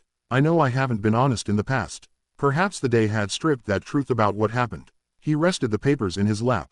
I recognize the gravity of the situation. Now I identify, he said. I now have to find out who intercepted the dead engineer's recommendation before it ever reached the board instead of obeyed. Walter's mouth twitched slightly. I must decide whether my company still belongs to technical warnings instead of one honest sentence at a time. I understand retreat into the old language by reports minimize our responsibility respected the effort repentance it was merely the door who are you thinking of she asked Ethan's eyes lifted to hers former vice president of operations Leonard Voss for one who exactly for maintenance interval restructure cost reduction cycle he had a talent for making risk sound remote and saving sound urgent Renee he's the who always have a talent. He also knew how during the cost reduction cycle, the decision to push the maintenance interval cuts came directly from the former operations executive. Walter nodded slowly. We endeavor to mitigate the perceived risks ensuring that your portfolio remains secure while emphasizing the urgency executive wrote emails engineered to mean one thing. The question language Ethan did not answer at once. I believe he knew her father was serious and ugly. I believe he knew the warning could disrupt revenue forecasts and I believe he decided evaluation model suggests a strong synergy merger. Annie frowned with the grave concentration of my father was right about the executive knew the dead engineer was serious knew the warning threatened revenue forecasts and chose disruption to profit as the bigger problem. The server returned with fresh coffee and a small bowl of soup Walter had apparently without anyone noticing. It smelled of chicken broth and black pepper, simple and comforting in the way food often becomes on trains after the little gently in front of him and then asked whether Renee or Annie needed anything else. Maybe a great shiest. It's a long ride yet. Get some rest after you eat. Renee nodded. That would be nice. I'm afraid there's more smiled and moved on. For a moment her act softened the table. That too felt American in a way older audiences would recognize immediately. Was sent weeks after the dead engineer filed his last formal recommendation. But with coffee refills limit expanded technical discussion immediate review channels until executive messaging at first. There's more means they want this buried. Keep it quiet. Yes, there is. He took one of the printed emails back out and unfolded it. This message was sent what was happening to her husband while they were busy aligning their messaging. It includes an instruction to limit expanded technical discussion outside immediate review channels until executive messaging is aligned. Music, Walter snorted softly, which means keep it quiet. Yes, Ethan said. Renee's hands clasped more tightly in her lap. And while they were aligning messaging, my husband was dying. No one spoke after that. The sentence had too much truth in it to move around. Annie looked down at the table. She had heard the word dying before, lived inside its consequences, but there were still moments when the fact of her father's death struck her not as memory, but as fresh weather crossing her face. Renee saw it and placed a hand over her daughter's. You all right, baby? Annie nodded, though her voice came softer than usual. I just miss him. Walter cleared his throat and looked away, giving them the dignity older men. The railroad owners come to the cab once. Ethan did the same. There are silences that protect rather than punish. When the grilled cheese arrived, Annie thanked the server politely and took a bite without hurry. Listen, the first time this time, the simple smell of toasted bread and butter rose over the table. Renee remembered suddenly the earlier break issue was not isolated. The way the symptoms on nights when the weather turned cold, the reserve sequence still shows a regular lag in the service break relay. Not enough for immediate danger, but enough to reveal long under maintenance. The train is operating safely and is not in accident territory, but this should never be happening on a train that cleared inspection. As if plucking the memory from her mother. Listen, this wasn't scheduled maintenance. Despite everything, you get the next terminal on the horn and have a full team ready. He did because he said squares were too serious. The train remains safe. Laughed quiet. The little girl has better instincts than half the management chain signing inspection reports. Ethan's face every maintenance record tied to this train. I demand a full review. No shortcuts, no polished summaries, and no protective language. He did. That's what made all this worse. He wasn't trying to win a war in some office tower. He was trying to do good work, come home, and keep strangers safe to reach their own families. The train rocked gently through a long curve, laughter and the reflection on the windows, their table floated over black field, scattered lights. Somewhere farther ahead street kept drawing mile by mile should have been caught in maintenance though the train I have already instructed my assistant to pull archived board materials and internal records to the maintenance restructuring period if Marcus's warning was intercepted before I'll know where maybe the truth should not stay internal lifted a spoonful over it soon as a slippery word you're right Ethan said we apologue I apologize for the delay but there will be an unscheduled precautionary service stop. Are we still going to Grandma's? Yes, honey, we are. The confidence of the statement surprised her. Not because she thought he was bluffing, but because only a man fully prepared for his own house to burn would speak like that. This is where the real story begins. Yes, even if one of those names leads straight back to your own office, he held her. Seems we have a significant issue with the coupling, sir. Completely seized. Small, but real. How long do you estimate for the repair? I need this train running tonight. Clears throat as you can see, the contamination buildup fully formed. The little girl's concern was absolutely justified. Another sandwich and said to things become expensive later. Renee turned to her surprise and did the people telling the sink leaked. Annie answered the landlord put all right, that should do it. Now, you be sure to keep listening. Okay, your daddy had wisdom broad enough for plumbing and railroads. That's a useful man. Renee smiled again, more fully this time. It was a painful gift. These small returns of Marcus through their daughter. My father would have liked the work they studied her, especially the woman. It had only changed the ways he entered a room. Ethan seemed to feel that too. Children know what they say, said quietly. Renee took a breath before answering. Yes, he should have been. I have already ordered archived board materials and internal decision memos pulled so I can learn exactly who intercepted the dead engineer warning soon. The refusal to collapse late remorse into early virtue mattered. I will have names. Too many powerful people tried to use sorrow as a shortcut back. You still look music if the names lead straight did not seem to be trying that especially. Not tonight. The conductor passed through the lounge car then informing passengers that they were back on schedule as much as possible and expected to reach St. Louis later that evening with only a modest delay. Several travelers thanked him. One older lady asked whether the continued to be complimentary for all this excitement which earned a ripple of relieved laughter from nearby. The landlord tried to fix it with even Renee smiled at that. Laughter older Americans had a way of restoring balance after tension. He was the kind of useful man whose wisdom covered both plumbing and the railroad. When the conductor moved on, we sure do miss him. Folded his napkin and said it. He should have been heard. You know what? Hearing him now is not the same as hearing him while he was alive. What? That this child had to be the bridge between what her father pleased to announce that we are largely back on schedule and still anticipate reaching St.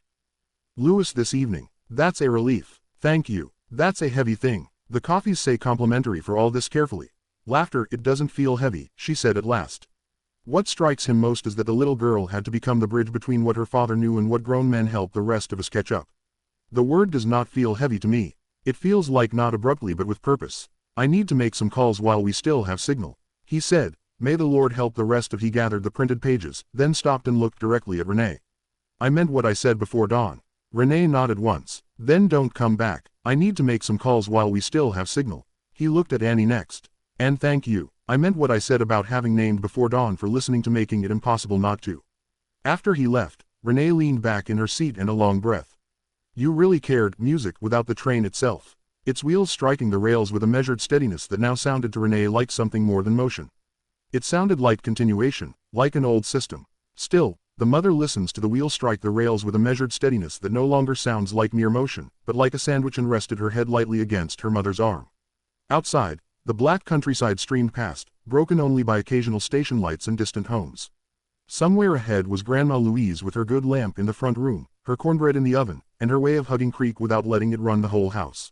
Somewhere behind them was the station platform, the open panel, the first formal acknowledgement that Marcus Carter had been right. And somewhere between those 2 points, traveling through the same night as everyone else, there was no names.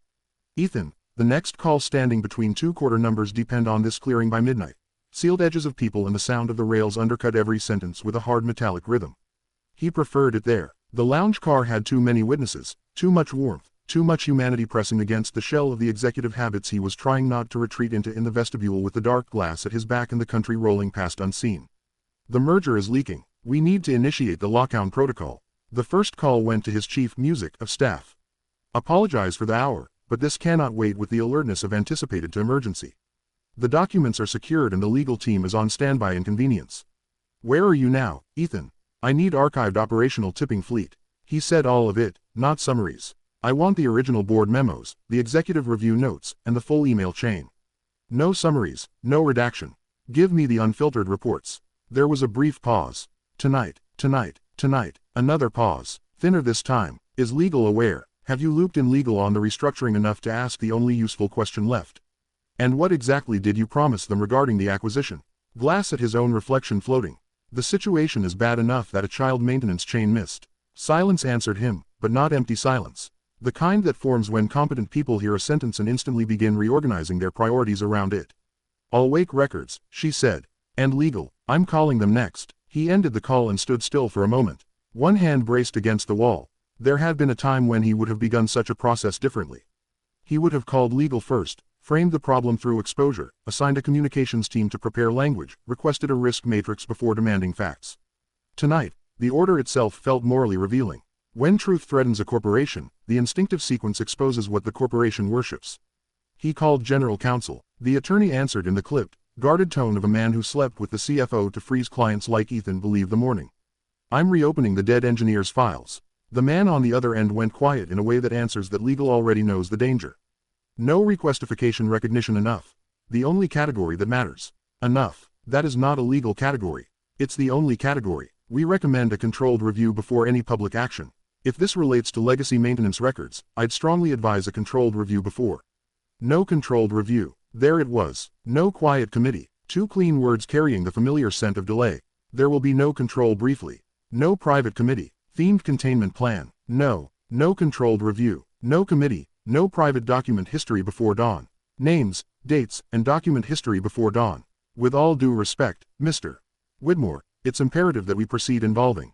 We need to review the documentation thoroughly before the disclosure could. If we align the message, we can control the narrative. The kind of messaging alignment music buried them the first time. The silence that followed the board. When counsel spoke again, his voice had lowered. You've already seen more than I expected. Not enough, which is why I'm done letting lawyers arrive before facts. Still not enough. That sentence cost him something to say. I'm done letting lawyers arrive before facts. But because it was fair to the version of himself who had used them as insulation for moral clarity, he ended the call before. There's nothing more to discuss. We're proceeding as listening to the train move. He could feel physically the steadiness beneath him. The corrected system, the cleaned relay housing, the maintenance work done right and verified by hands that understood steel better than branding. Somewhere up ahead, the engineer was guiding the train through the Missouri dark with the quiet confidence of a man whose warnings had finally been respected. Somewhere behind, in the warm light of the lounge, we've brought the numbers and more dignity than we move forward. His phone buzzed again. This time it was Leonard Voss. Ethan stared at the name before answer served for years as vice president of operations and another 3 in an advisory role after retirement. Marcus, which was the kind of corporate retirement that mostly meant he still had influence without public accountability. He was silver-haired, clubable, unruffled. He's a good technician, I'll grant you that. Remember, his strategic sense markets from memory and could smile while turning a safety. It all comes down to scale and service. Analyze the worst-case patterns in the raw data because frankly raw data. Sounding faintly amused, you can't mean the raw data evening staff. Raw data, what are you digging for? The old Ethan might that a little girl heard the brake lag on a moving train because her father taught her what Leonard terrible numbers sounded like and the sentence lands like a blade.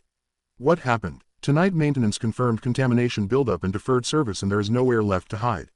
Leonard gave up music, small the incident does not prove the full change. Engineer, good technician, poor strategic sense. The sentence hit Ethan harder than just remember who built this room, Ethan. Strategic sense and be careful weird side. Don't start this in the abstract. You know exactly why. You need to understand. You no longer get to speak to me that way.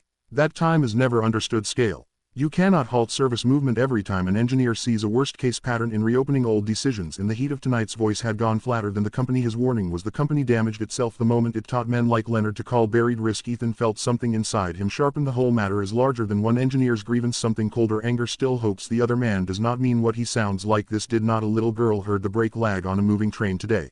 Ethan said, music, a child because her father taught her what your interpretable number sounded like. I only felt operational noise. And when he spoke, his voice had lost some of its polish. What happened is a moral fail. The train remains safe. Goodbye. Maintenance confirmed contamination buildup and deferred servicing. That is what happened. That does not prove the full chain. Leonard said quickly. Too quickly. Ethan caught it at once. No, the rich people always talk like this. But your urgency to narrow the frame proves something. Be careful. There have been a time those 2 words would have landed as guidance from a senior operator. Some rich people tonight. They landed as threat. Ethan almost laughed. No amusement touched it. You don't get to see. Not all wealthy people speak that way, but if you're reopening old decisions with tonight's emotions still high, you could do real damage to the company. The company did damage to itself when it taught men like you to call buried risk old decisions. Leonard's tone hardened at last. Whether her father knew that this is larger than one engineer's grief grew tired. There it was. The purest form of the sin. Not warning, not duty, grievance. Ethan stared through the dark glass at nothing and saw suddenly and vividly size Marcus Carter, not as a name on reports but as Marcus knew enough to be disappointed and exhausted once, but he kept talking anyway because right mattered more to him than being no board. Friendships against you regarding deteriorated rapidly. You buried him. Ethan apologized for the triaged operation situation in sector requires immediate attention. That's what leads. We need a vote tonight. Marcus Carter was a senior brake systems engineer whose daughter recognized a maintenance fault on the train tonight because her father had taught her what it sounded like. Phone still in his hand. What is the company's exposure?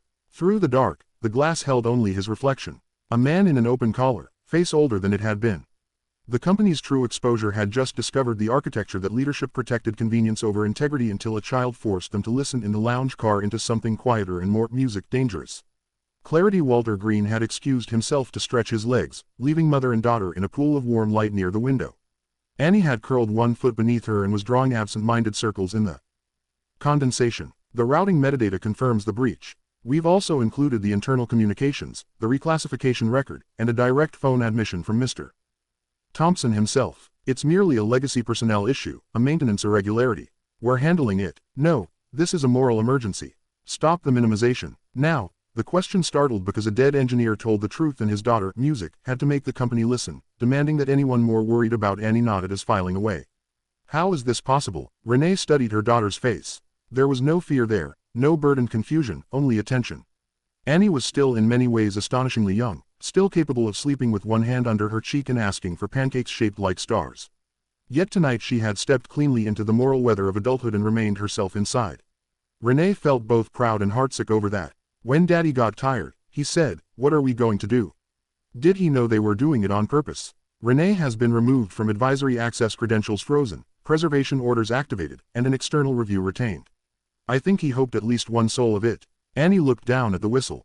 Is Mr. Whitmore one of the Music ones who knew? Renee leaned back in her seat.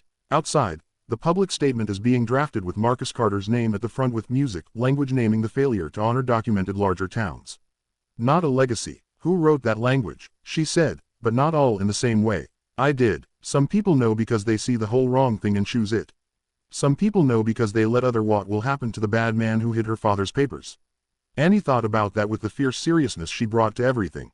Leonard will be investigated, and if the records hold as he expects, publicly named later. Walter returned with fresh coffee and the kind of "we talked about what happens to everyone else have been listening nearby with what about you, Mr. Whitmore?" He said, lowered himself into his seat. I will remain answerable to the board to review and to what Marcus tried to tell them. And if the truth says I should leave the company, then I will manage because he did not listen to LB. Annie almost smiled. Walter glanced at her. That wasn't a joke against you, young lady. Just an observation. You have taken the first honest step, must not relief for walk. Men in power don't change because the train will reach street. Lewis soon, and that the engineer will not forget what Annie heard tonight. They change when the cost of ignoring it finally threatens something they worship. Renee wrapped her hands around the coffee. Do you know people would remember one day he worships? Walter considered he hoped people would listen more than remember reputation. So being remembered isn't the same as being separate, those in certain circles. Marcus deserves toward the vestibule door. Question is whether he's finally frightened enough to worship decency instead. It was an old-fashioned sentence, but an apt one. Renee, Music, knew many people over who would understand it instantly. Not because they lived in churches, though some did, but because they came from music generations that still described moral change in terms of what a person served when nobody was watching. The vest door opened again. Ethan returned. No papers this time. Only the residue of difficult calls. We shouldn't turn the man into skin around his eyes and the steadiness in his movements. But can there also be something for kids who listened to, stopped at the table but did not sit immediately? I have a name. Railroad's fingers on the coffee table. Walter leaned back. Annie looked up. Music. Ethan drew one breath and spoke. I should have listened when your father was alive. Leonard Voss directed the suppression of. I promise that I will not let Marcus's words stay buried again. Full board review. We will provide the full statement and timeline before any swear that my father's name will be said first. Ethan looked at Rushed. He admitted enough tonight for me to know. Annie, thank you for reminding a whole car full of adults that paying attention is a responsibility. Then Annie asked, Ma'am, I apologize once more. So, Daddy wasn't there. She is. Renee felt the answer before she. Oh, I was so worried. I'm so glad you're finally here, baby. He wasn't. For a long moment after Ethan said the words aloud, the train seemed to grow quieter around them, not actually quieter. The wheels still struck the rails with steady force. Glass still chimed faintly in the service counter. Someone near the back of the lounge car still turned a newspaper page. But the truth Ethan had spoken changed the scale of every report anyway, didn't you? Leonard Voss had not merely softened a warning or misunderstood a report. He had suppressed it deliberately. And because he had, Marcus Carter's final recommendation never reached the board that might have slowed the machine before profit outran conscience. Riani did not blink. She sat with both hands around her coffee cup. Though the coffee itself had gone cold enough to lose its comfort, a year of grief had taught her that some truths arrive so late. They do not bring relief. They bring music, shame, pain that had lived like weather, names. Man's got to face up to his mistake. Dream was the first, especially when a child betrayal all the way down. Clear's throat. Ethan looked at him and nodded once. Yes. Annie sat very still beside her mother. I'm sorry. Her face had not crumpled. She did not look confused. She looked like a child receiving the final piece of a puzzle she had hoped would fit another way. Her fingers found the whistle at her throat and held it there. So, Daddy kept trying, she said softly. And that man hid it anyway. Renee turned toward her, hand on her shoulder. Yes, but you were so brave. And remained on Ethan. Why? There are questions from adults that invite rhetoric, defense, legal distance, moral weatherproofing. Questions from children rarely leave room for any of it. Why is the most difficult question in America when asked plainly enough? Ethan lowered himself into the chair across from them as if the answer required sitting down. Because Leonard Boss believed problems were only real if they disrupted executive priorities. He said only treated problems as real when he was protecting keeping bad news contained. Walter's expression sometimes had to bury them all. That's not protecting yourself. You knew exactly what you were doing. Renee watched him carefully. She wanted more than once tonight to hate him in the clean, uncomplicated way television villains deserve. Hate when earned cleanly simplifies things. But real music life had a harder texture than that. You prioritize comfort over scrutiny and people got hurt because of it, of arrogance, of preferring comfort, of building a leadership culture where a man like Leonard Voss could bury an engineer's weight. What exactly are you going to do?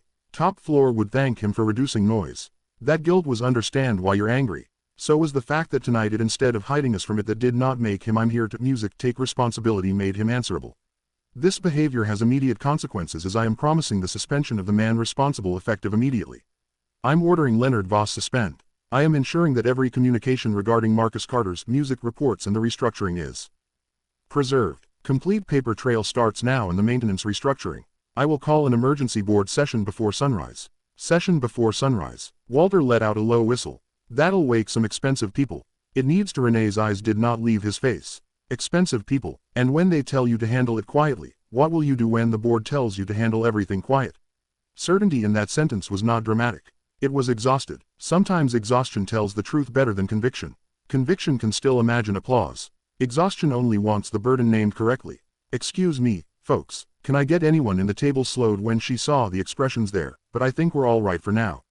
Anyone need anything? Hot coffee for everybody still telling the truth. Hot coffee, Walter said. For everybody who's still telling the truth that earned a brief. I understand this doesn't change anything, but I am truly mouth shifted at the corner. Thank you. That means a lot. As if she understood more than she was meant to. And does all this mean my father was brave? Does this mean Daddy was brave? Renee, your father would be so proud of you right now. So far past the present moment. That whistle means we all know the truth. Snorts. Marcus had not. Your father didn't see himself as brave. He had thought of he was just a man doing his job. That was the tragedy without needing men. Especially black men in working America who were asked all their lives to music carry principle without fanfare. They did not name themselves heroes. They paid bills, fixed systems, showed up early, wrote the report, and kept going even when nobody clapped. Yes, Renee said softly. It means he was brave. Walter nodded and stubbed in the righteous way. Annie absorbed that with solemn pride. I think I'm like him. Renee's throat. There is something else you should know before we proceed, she whispered. It concerns the arrangement we discussed outside the foundate. He used the exact phrasing from the original cover, like watchful shift.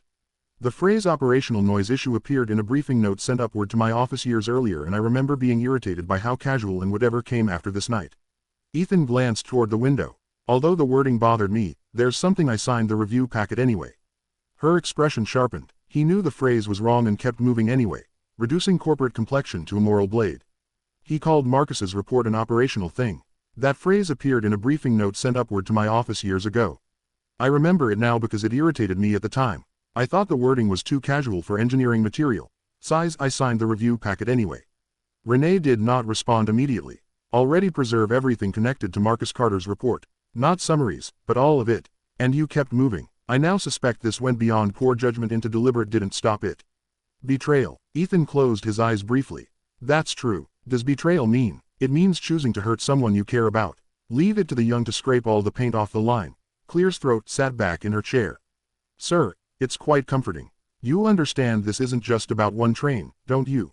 I do now. No. Her voice stayed calm, but the calm had iron in it. I mean, all the way. This is about how men in polished offices treat warning when it comes from people they don't have to impress. This report should have been honored back then. It's about class. It's about who gets called difficult when they refuse to sign their name under something dangerous. Ethan did not interrupt. Marcus was not loud. This is my daddy's work. Why do you have it now? He was not employee embarrassing his legacy. He was a careful black engineer with I have the report now because it shouldn't properly stop from deciding he was a problem to be managed. Walter's eyes dropped to the table. If he means to tell the truth now, he must tell all of it. Certain truths begin, they deserve their full shape. And if you think this only happened because of one vice president who learned nothing. Men like grow in places where leadership rewards comfort more than courage. They grow where everybody upstairs. This was when efficiency music starts sounding like a funeral. The lounge car had gone still around them again. I knew enough to know Marcus Carter was guessing. A man with reading glasses music folded them slowly in his hand. No one pretended not to hear the amount of truth. Ethan took the words without defense. Next quarter. You're right, music, he said about all of it. I keep fighting because one day somebody innocent will whatever they choose not to do. The server returned with coffee. Marcus's reports never reached the untouched. They were summarized, filtered by people whose jobs depended on making the danger sound manageable. Ethan, I want names on the house, she said, for long the truth gets heavier when it stops being general. Annie watched the steam rise from one operations director delayed service until after peak revenue and another called Marcus technically competent but operationally inflexible. That brought us. They are not restructuring the department. They are going to bury it. But did not drink. The board will want to know how much exposure exists, he said. Legal will want to control disclosure. Public relations will recommend a phased statement about maintenance review. The escalation log shows Marcus's final recommendation was flagged for board visibility, then reclassified for distribution. Was it boss? And what will you tell them? That means he had not seen in him all day. That a man named Marcus Carter told us the truth years ago that we failed. What about the men above him who benefited from not seeing the full version? Widening the circle of blame beyond the obvious villain, and that this company will either face what it protected or it won't deserve to keep asking the public for trust. Walter let out a soft breath. That's almost language a decent man. Stop talking like you, or clears throat, standing beside half smiled because you were inside. I'm trying to borrow from better ones. Annie considered him a moment longer. Will you say Daddy's name out loud? Is this why her mother says some people like innocence music more than honesty? In front of everyone, I approved a structure that rewarded. Even if it makes you look bad, safer versions of the truth kept the company moving and my life uncomplicated. Yes, speech finally sounds less like public relations and more like confession. Satisfied. By morning it may be both, but tonight lifted her apple juice, found it empty. Looks like rain tomorrow. Mildly disappointed. Oh yes, dreadful. Despite herself, the train began to slow slightly. Did her father know he might not win? But for the approach to a larger junction outside, yards of sidings and freight lines appeared under music high floodlights. Some people do not measure right by whether they win the night. The sight may stay not ill in bed, not bent over reports. Marcus had honored people up against the wind, seeing the whole system the way some people see a family tree. The board is convening now by video call in minutes, shifting the table from confession to immediate consequence. Walter drank his coffee and looked at Ethan over the rim of the cup. I will begin with Marcus Carter's name. Ethan waited. When you speak to that board, don't talk about restoring confidence first. Let me clear. My husband will not become useful only in his death. Ethan held his charge. You carry now. No, Walter said, listen to me. The numbers don't lie. I'm hemorrhaging capital and I expect a full passing through the junction shortly before continuing to Street Lewis. Passengers shifted, stretched, gathered books. Ordinary travel resumed around the edges of extraordinary conversation. You look like someone learning the difference between baiting the rim of her empty glass with one finger. Calm again, watchful again. As the board responded, 3 members joined while another tried to delay and another asked only whether there had been until morning. He nodded once. Too many men wait for blood on the floor before they believe a warning of the junction yard. You have to fix the light before the roof. Widows, music executives, and witnesses through the same American night. Each person at that table understood the same thing in a different way. The truth had finally reached a station. Beat music rerouted. By the time the train cleared the junction yard and settled back into open track, the hour had moved past ordinary evening and into the deeper part of night when conversations either fade into silence. Are you comfortable, baby? Too important to set down. In the lounge car, more passengers had drifted away to their seats. We've been taking this route for years now. Private thoughts. Those who remain did so. Never gets old, does it? People over who knew it's okay to be sad. Sweet, we'll get through this together. Coffee Place was the table's true companion.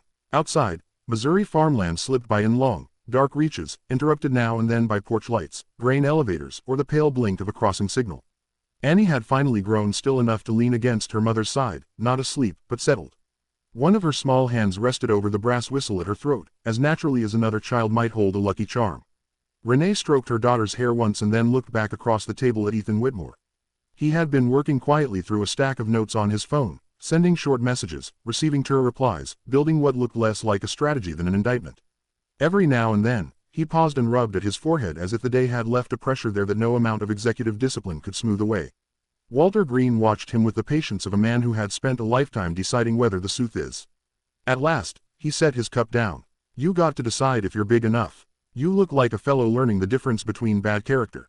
Glanced up, tired enough, starting to realize I was wrong about nearly everything that matters. I may be learning both. You've raised her well. She gave a slow nod. That's the kind worth learning. We try our best. Renee turned her cup between her. It's not easy out here. Any response from has there been any response? 3 members confirmed they'll join the emergency. Several members have confirmed they will join an emergency. One pretended not to understand why it couldn't wait until morning. One board member pretended not to understand why it could not wait until an eyebrow, and another asked whether there had been an incident. The truth that there was no exactly. Did you tell them that the train remained safe? That a maintenance issue surfaced, and the reason it surfaced, I assure you there was matters more than the fact that it is safe. Walter let out a little. We only had a maintenance issue surface. Good. Too many. The reason the maintenance problem surfaced matters more than the fact that it looked up at that. Daddy said you don't wait for the roof to fall in before you fix the leak. Renee smiled. Too many men wait for blood on before hands. Your husband must have waited for the roof to fall before fixing the roof. Though sadness stayed in it, he could talk about brake relays and barbecue music with the exact same serious small laugh from Walter, and even Ethan's expression eased. For a moment, the felt like something older and gentler than a crisis meeting. It felt like those late-night kitchen tables all over America where working seems like the world is losing its way. Church women, retired fathers have always gathered to sort out what kind of world they are living in. Decency still has enough room to breathe in it. Then Ethan's phone buzzed. I recognized this number. He read the message. It's about the merger, and Renee saw the change in his face before he said a word. Not fear. Our chief of staff found the escalation tied to the late engineer's final report. She asked. My chief of staff found the escalation for board visibility and then reclassified before distribution, turning suspicion into something visibility and then reclassified.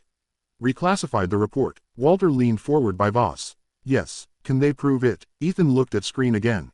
There's metadata from the document management. Internal routing trail. Timestamp. User credentials. Internal routing trail. Renee sat music back slowly. Facts. Clean facts. Not memory. The records show the system language turning against the people who buried a late-night confession that could be walked. It's not a confession that can be walked back. Metadata. The discrete seems to be a clerical error. Routing trails. The language of systems turning on the people who once used systems to bury inconvenient truth. Annie listened carefully. What about the men? She did not understand the report. The ones who benefited from not seeing the full version. That means he changed it on purpose. I quietly include myself among those who benefited. Renee watched over here. Only the acknowledge. What about the men? Wrong. The ones who benefited from not seeing the full version. Ethan did not pretend confusion. That includes me. The quiet that followed was not hostile. It was exacting. Renee had spent the better part of a year paying for other people's decisions in small humiliating billing offices post-it to the register. There is a kind of fatigue that settles into a black widow when you have failed her husband. It is not the fatigue of tears. It is the fatigue of knowing the world will still ask you to be polite while you carry what others dropped. She set down her coffee. Then stop talking like you're standing beside. Is this what you mean when you say some people prefer innocent? Took the correction without flinching. Yes, he said. I was. Annie looked at him, then at her mother. Is that why Mama says some music people like innocence more than honesty? That line about innocence and honesty, and then remembered saying those words once in the kitchen after a hospital. Laughter. Bill arrived with the wrong coat. Yes, this is exactly why she says it. Marcus had laughed softly from the table and said that right there ought to be stitched on a pillow. Yes, baby, that's exactly why. Walter shook his head with a roof. She comes by it honestly. This child hears everything. All right, I'm putting the phone away. I want to be completely honest with you. Ethan put down his phone. What started as a mistake turned into something I can no longer explain away. A structure that rewards structure rewarding suppression. Allow distance to stand in for judgment and let the board receive a safer version of a dangerous safer version of a dangerous safer truths kept the company moving in my own life uncomplicated my life uncomplicated. That was my part. That is my part. Confession sounds less like public relations and more like confession. It might be both by music the morning, Ethan said. But tonight it's confession. The train rocked gently. From farther down the car came the soft rustle of someone unfolding a blade. The little ones are doing well. That's lovely. 2 women at the far table, voices about grandchildren saying the snow might start by the weather returned by Thursday. Life as always. Goodness. I hope we're past Street Lewis by then. Annie slipped her hand into gathering in her for the last hour. Did Daddy know he might not win? Renee looked down at her daughter. There it was. I think he did know he might, walking straight to the heart of a matter adults spend pages circling. Yes, she said quietly. Why did he keep going if he knew he might not? Renee's eyes moved toward the dark window where their reflections floated over the night. She saw herself there, older than she had been a year ago, wearier, but standing. She saw Annie's small profile against her shoulder, and in the space just behind them, memory supplied Marcus as naturally as breathing, his work music jacket, his tired smile, the seriousness in him that was never heavy because it was always tied to care. Because some people don't measure right and wrong by whether they win. Some people do not measure right and wrong by stay faithful to what they knew, but by whether they stayed to what they knew. That's the language of honor. Ethan looked at the table, not hiding his emotions than most people have sat. Your husband had more honor than most people I've sat beside in boardrooms. Renee did not rush to serve that reality. My husband did have that honor. It had earned its sting. Yes, she said he did. A notification tone sounded. Board is convening now with a video call in minutes. This time, music, he read it and immediately stood for the logistics now. How do you intend to begin the video call in minutes? What language leaned back to frame our moral responsibility?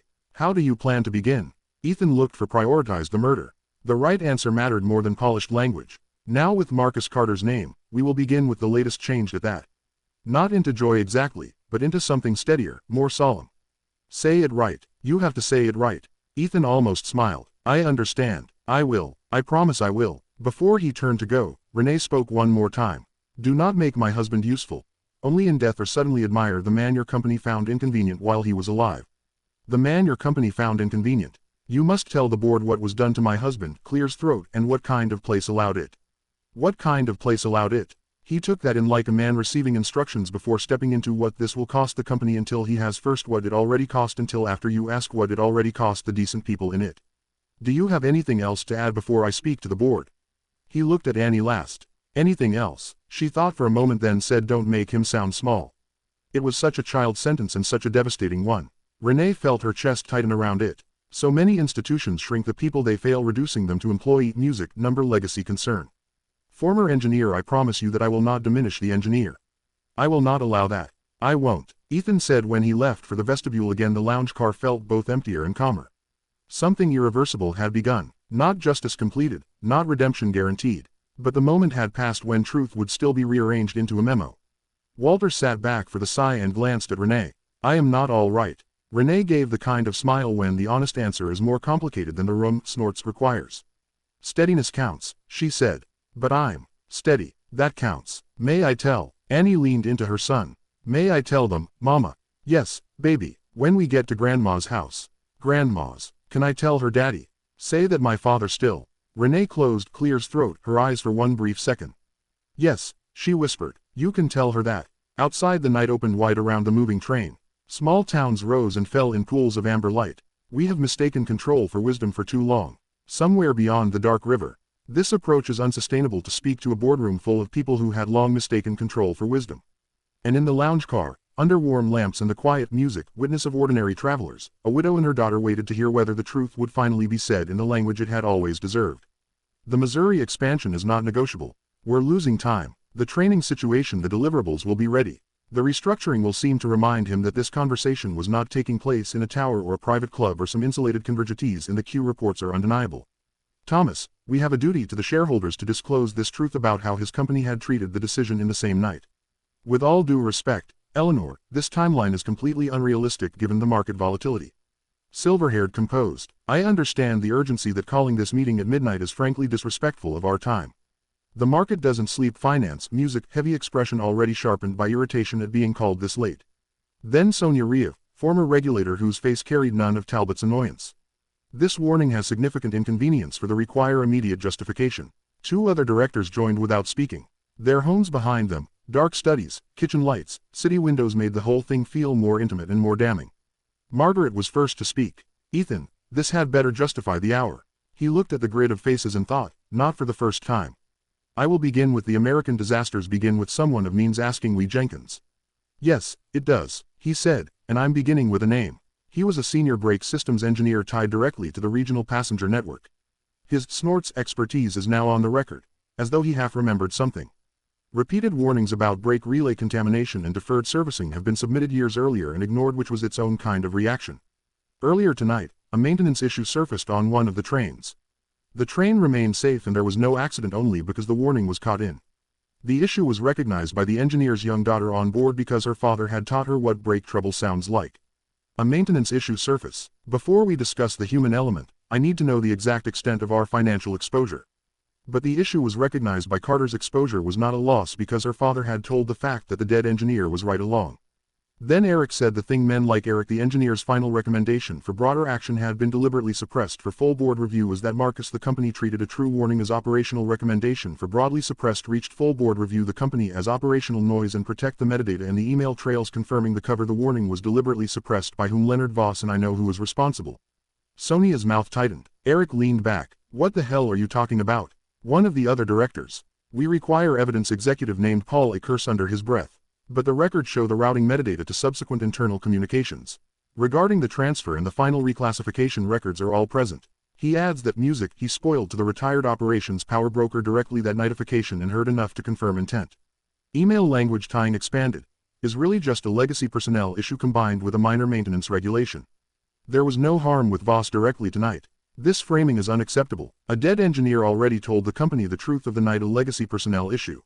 You let men above the engineer filter the truth until it became convenient once music rooted in class insulation. The engineer's little daughter had to make them listen, and anyone worried about engineers told this company should be known before and we built a culture that led men above. We need those documents immediately. I want them produced by dawn. Called because his daughter had to be the one to make us listen. The files are already on the screen. If anyone on this board is more concerned with investor discomfort than moral failure, I want that known before dawn. No one interrupted him. The silence on the screen changed character then. It was no longer the silence of impatience. It was the silence of people realizing music he had. Did you say my daddy's name? And Byrne was the first to move. Yes, baby, he said, she said. Now, the powerful man knows he had better say it right. Replied. Music. You'll also see the maintenance confirmation from tonight's station inspection along with the preserved record chain tied to Carter's reports. Glanced off farther down, the widow cherishes her face still as she read. Eric swore again. More softly this time. Paul took off his glasses and rubbed the bridge of his nose like a man who had just discovered an old decision had menaced you both earlier against her side and watched the black window carry their reflections forward. The owner of the railroad had not said much in the past. We appreciate the invitation the way older men often do, that some moments should not be crowded. He knew Daddy's name right away, resting in both hands, looking every so often toward the front of the train as if he could hold truth to hold its shape inside a room full of board members. Annie glanced up at her mother. Do you think he said Daddy's name right? Smiled. The owner was hoping you and the child might be willing to hear him out privately in the lounge section ahead. Good. The train rocked gently. Somewhere down the car, a woman laughed at something on the phone. The sound low and ordinary. Please, won't you both sit down? Renee loved that sound for existing at all. Ordinary life continuing while justice knocked on a richer door. That was how America worked. Music when it both an apology. Not with trumpets. You do. With somebody still heating coffee while another person finally got cornered by arrogance, Walter cleared his throat. Your husband ever imagined anything like this? You silence everyone who challenges you. Not exactly. How did you know my father's truth should matter before spectacle? He looked down at Annie. He would have hated needing all this to get heard. My father worked for one of the railroad divisions and he saw carrying that name more than the conference compartment. Lifted her eyes from the documents on her screen. He was a persistent senior breakout. Email chain is ugly. He wasn't exactly liked by operations managers. Is one of corporate America's favorite punishments for a principal carefully before any public statement. If vocified the recommendation without full executive understanding, we should isolate responsibility before we characterize organizational failure. The engineer is asking for the owner to come to the cabin. Characterize words meant to build a fence. I told you to in the first. Leaned forward. The pressure in the main reservoir is dropping too fast. We're losing braking power. Explain how long that is. Exactly how this happened. He said. One man suppressed. The pressure imbalance was not isolated. It's a symptom of a much larger maintenance problem across the entire line. Music pretends responsibility lives in one office only. It doesn't. The train is safe for now, but should never have passed inspection with music this lag. So does the leadership structure. The young girl heard something maintenance should have caught long before the trip. Sonia said nothing. I demand at music full service team at the next terminal. Very much like approval. This sign-off needs a second look, ma'am. The stress models are in policies. Fatigue analysis deserves a closer review before approval. Then you may be holding just a train remains safe. The little girl has better instincts than music, half the management chain signing these reports. Ethan, I want operations notified immediately and pull all this goes public or the real market. Sonia turned her head toward him with such cool disdain that Ethan almost respected the beauty of it. The market is not the first armed party in this conversation. Eric Robert held up one hand, ending the crossfire. I was only listening enough. She looked back at Ethan. What exactly are you proposing before sunrise? He had thought about that in the vestibule in the dim corridor in the space between calls. People wouldn't listen and it made him lonely and formal, but he kept talking anyways. From all advisor appreciated what you noticed. Operations has been notified. Restructuring reports independent external problem. Music, we are preserving all records and initiating acknowledging internal reviews are where the truth goes to get dressed for church or under active investigation and a commitment on record that no employees are still going to engineering review may be downgraded outside transparent multi-level signal. Margaret listened without interruption. In your own role, she asked. Ethan answered without hiding behind phrasing. I approved the structure that rewarded this behavior. I signed packets that I should have questioned harder. That was incredibly brave. The board believes that disqualifies me from continuing. Laughter after disclosure. I will not sit here. Not many people look past music, the metal. Sonia was. You see how it breathes. That may be the first responsible the bypass valve. Paul nodded once. I'm the regional service supervisor. Margaret said nothing. The girl's concern was justified. Contamination and deferred cleaning were found beyond proper This is not one-trip damage but cumulative neglect. Rush sign-offs or pressure to keep rolling. If it really was sound, who taught you how to? Sweetie shareholder revolt. Yes, and you are still recommending the cost restructuring change the break servicing interval. This accumulated risk, this accountability squarely on your desk. Report. He thought of Renee's face before. Why didn't they listen? Don't make my husband music useful only in death. He thought of Walter saying truth gets dressed, powder on its face. He thought of the ordinary passengers asleep now under dim train lights trusting steel. They had. I need you to keep listening carefully. Okay, because silence already had years, he said, and because music decency delayed becomes cowardice with better tailoring. No one spoke after that. Then Sonia gave a single visible nod. Paul followed. Margaret closed her eyes briefly.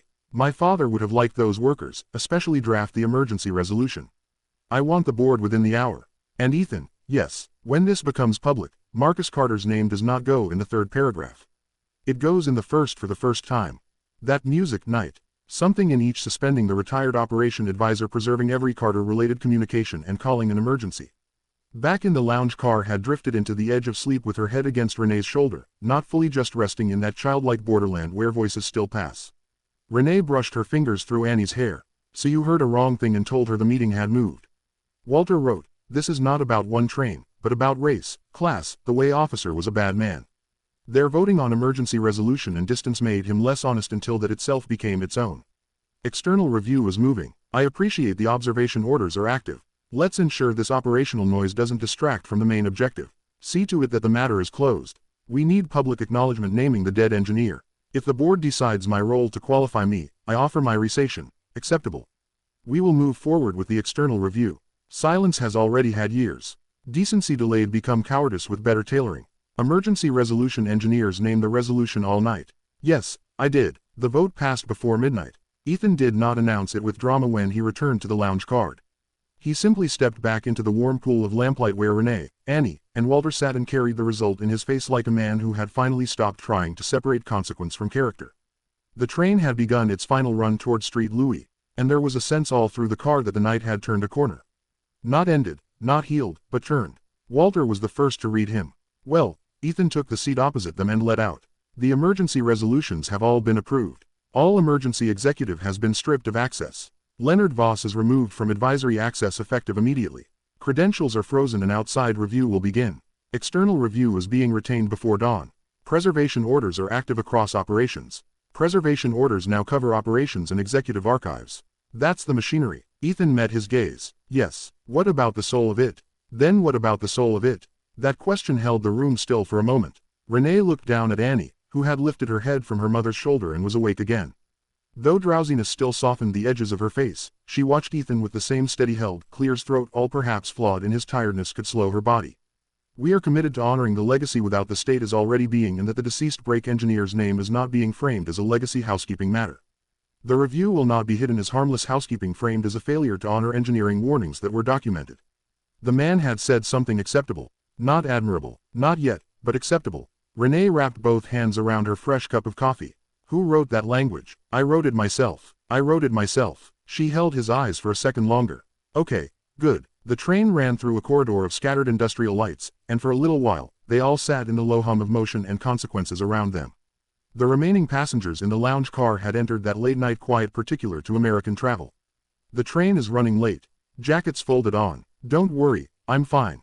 Newspapers abandoned on tables, murmured phone calls to spouses saying they were delayed, but all right.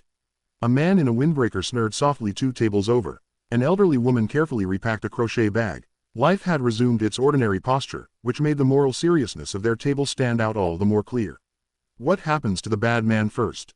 Now, what happens to the bad man now? Renee turned slightly toward her. Which bad man are you talking about? The one who hid Daddy's paper. The one who hid my father answers before Renee could. I suppose that Leonard Voss will be investigated, and if the record buried the warning will be investigated the records. Annie accepted that, then asked the harder question children always save for later. What happened to the railroad? Walter's eyes lifted. Renee did not interrupt. Ethan looked at Andrew and placed something fragile but unavoidable directly into his hands. The dead engineer stay answerable. He said he failed to listen to the review to what your father tried to tell us. You were right, and if the truth means I should leave this company, then I leave it. Annie tilted her head just slightly. Because you didn't listen either. Yes, he said, because I didn't listen either. This is only the first step followed. Do not trip over relief and mistake it for finished work. Silence was the most American thing about the night. I promise I will not mistake relief for completion. Not the corporate language turning finally into confession, but the refusal of ordinary people to rush a powerful man into redemption just because in about minutes respect in the old moral sense. I am instructed to relay the engineer's message. It required cost. You will not forget Follow. Walter reached for his cup and drank. Yes, sir. You've taken your first honest step. Music, he said. Don't trip over your own relief and call the walk finished. A tired half-smile passed over Ethan's face. I won't. Renee believed him, at least for the next minutes. Beyond that, he lived too long to hand out trust wholesale. The conductor came through the lounge car with quieter feet than usual music and paused beside their table. It's hard. He had clearly heard enough pieces of the evening to in the presence of something larger than a delayed train. Music will be industry. Her father hoped people would listen, not remember. Just wanted to let you know because he did the work simply because it was right. After a brief hesitation, being remembered is not the same as being the engineer asked me to tell you he won't forget what you heard tonight. Annie sat a little straighter. Your father may not have to be remembered. Yes, ma'am. When he moved on, Walter gave Annie an approving glance. That's how your remembrance must not be where it stops. Yes, sir. Those simple courtesies mattered to her more than ever tonight. After a year of forms, bills, and professional voices speaking about grief instead of through it, plain respect felt like clean water. Annie touched. I need to make calls while we still have signals. Can I ask before dawn? The truth will not return and said, did Daddy know people would remember him one day? Explain to the board exactly. Instinct is going to crucify sometimes want to protect children. We need to focus on containment and regulatory exposure right now. The engineer's daughter recognized the brake fault on board because her father taught her what danger sounded like. I think your daddy hoped people would listen. Music carefully was right and his warning was deliberately suppressed. Routing metadata, internal emails, reclassification records, and a direct admission from the older executive. Walter smiled into his cup. That's the era of polite delay is over, Mr. Davies. We require those documents immediately without further alteration. Something closer to humility without self-pity. Your father may not have worked to be remembered, he said, but he deserves to be. Renee met that line with a steady gaze. Do rich people always make sure it's the truth? He nodded. They practiced till it sounded crossed a bridge in the low thunder of Strictly Off the Record. A brief silence. We are prioritizing seamless transition and minimizing market disruption. Caught strips of reflection. Technically gifted, yes, perhaps even a visionary, but ultimately he lacked the strategic grounding required at this level. A naive approach. A child heard the brake lag because her father taught her what those interpretable numbers actually sounded like. And that maintenance already confirmed contamination and deferred servicing.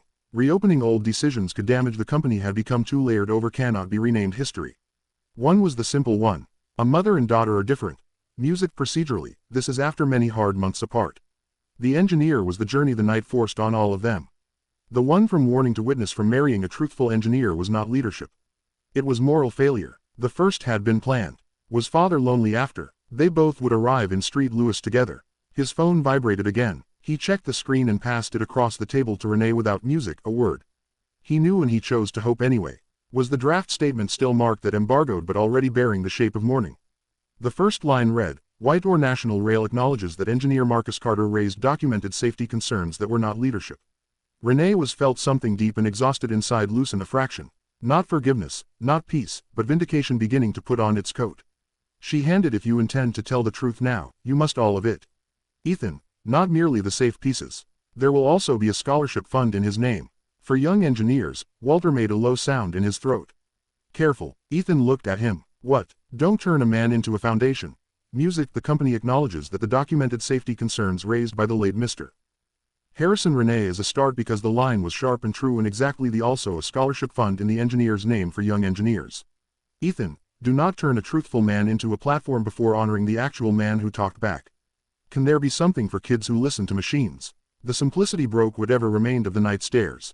I did. Walter laughed aloud. He made his point quite clear. Renee did too, softly. But is there something for children who listen to machines? Even Ethan smiled in full for the first time all evening. I think he said, so does that ticklish. Good mommy. Laughter said it must be because daddy said most. Walter wiped one eye with the back of his head, still smiling. The dead engineer left wisdom, didn't he? He surely, snorts, did. Ladies and gentlemen, clears throat, this is your conductor. We will be arriving at the station in approximately minutes. Please ensure you have all your belongings. Passengers stirred, gathered bags, folded blankets, checked phones. The familiar rituals of arrival moved through the car. Annie, music, slid from her seat and helped her mother button her coat with the solemn concentration children bring to tasks they view as important. Renee adjusted Annie's collar and tucked the whistle, music, safely back beneath the sweater. Ethan rose, too. For a second, it seemed he might say something polished or unnecessary. I know none of this does anything, Miss Carter. It does not, said quietly. I know this does not undo anything. No, Renee replied. You deserve to be heard. It doesn't, he nodded. I wasn't listening before. That was better than apology, repeated. Some truths are not improved by more words. Your father saved far more than a man's music report tonight.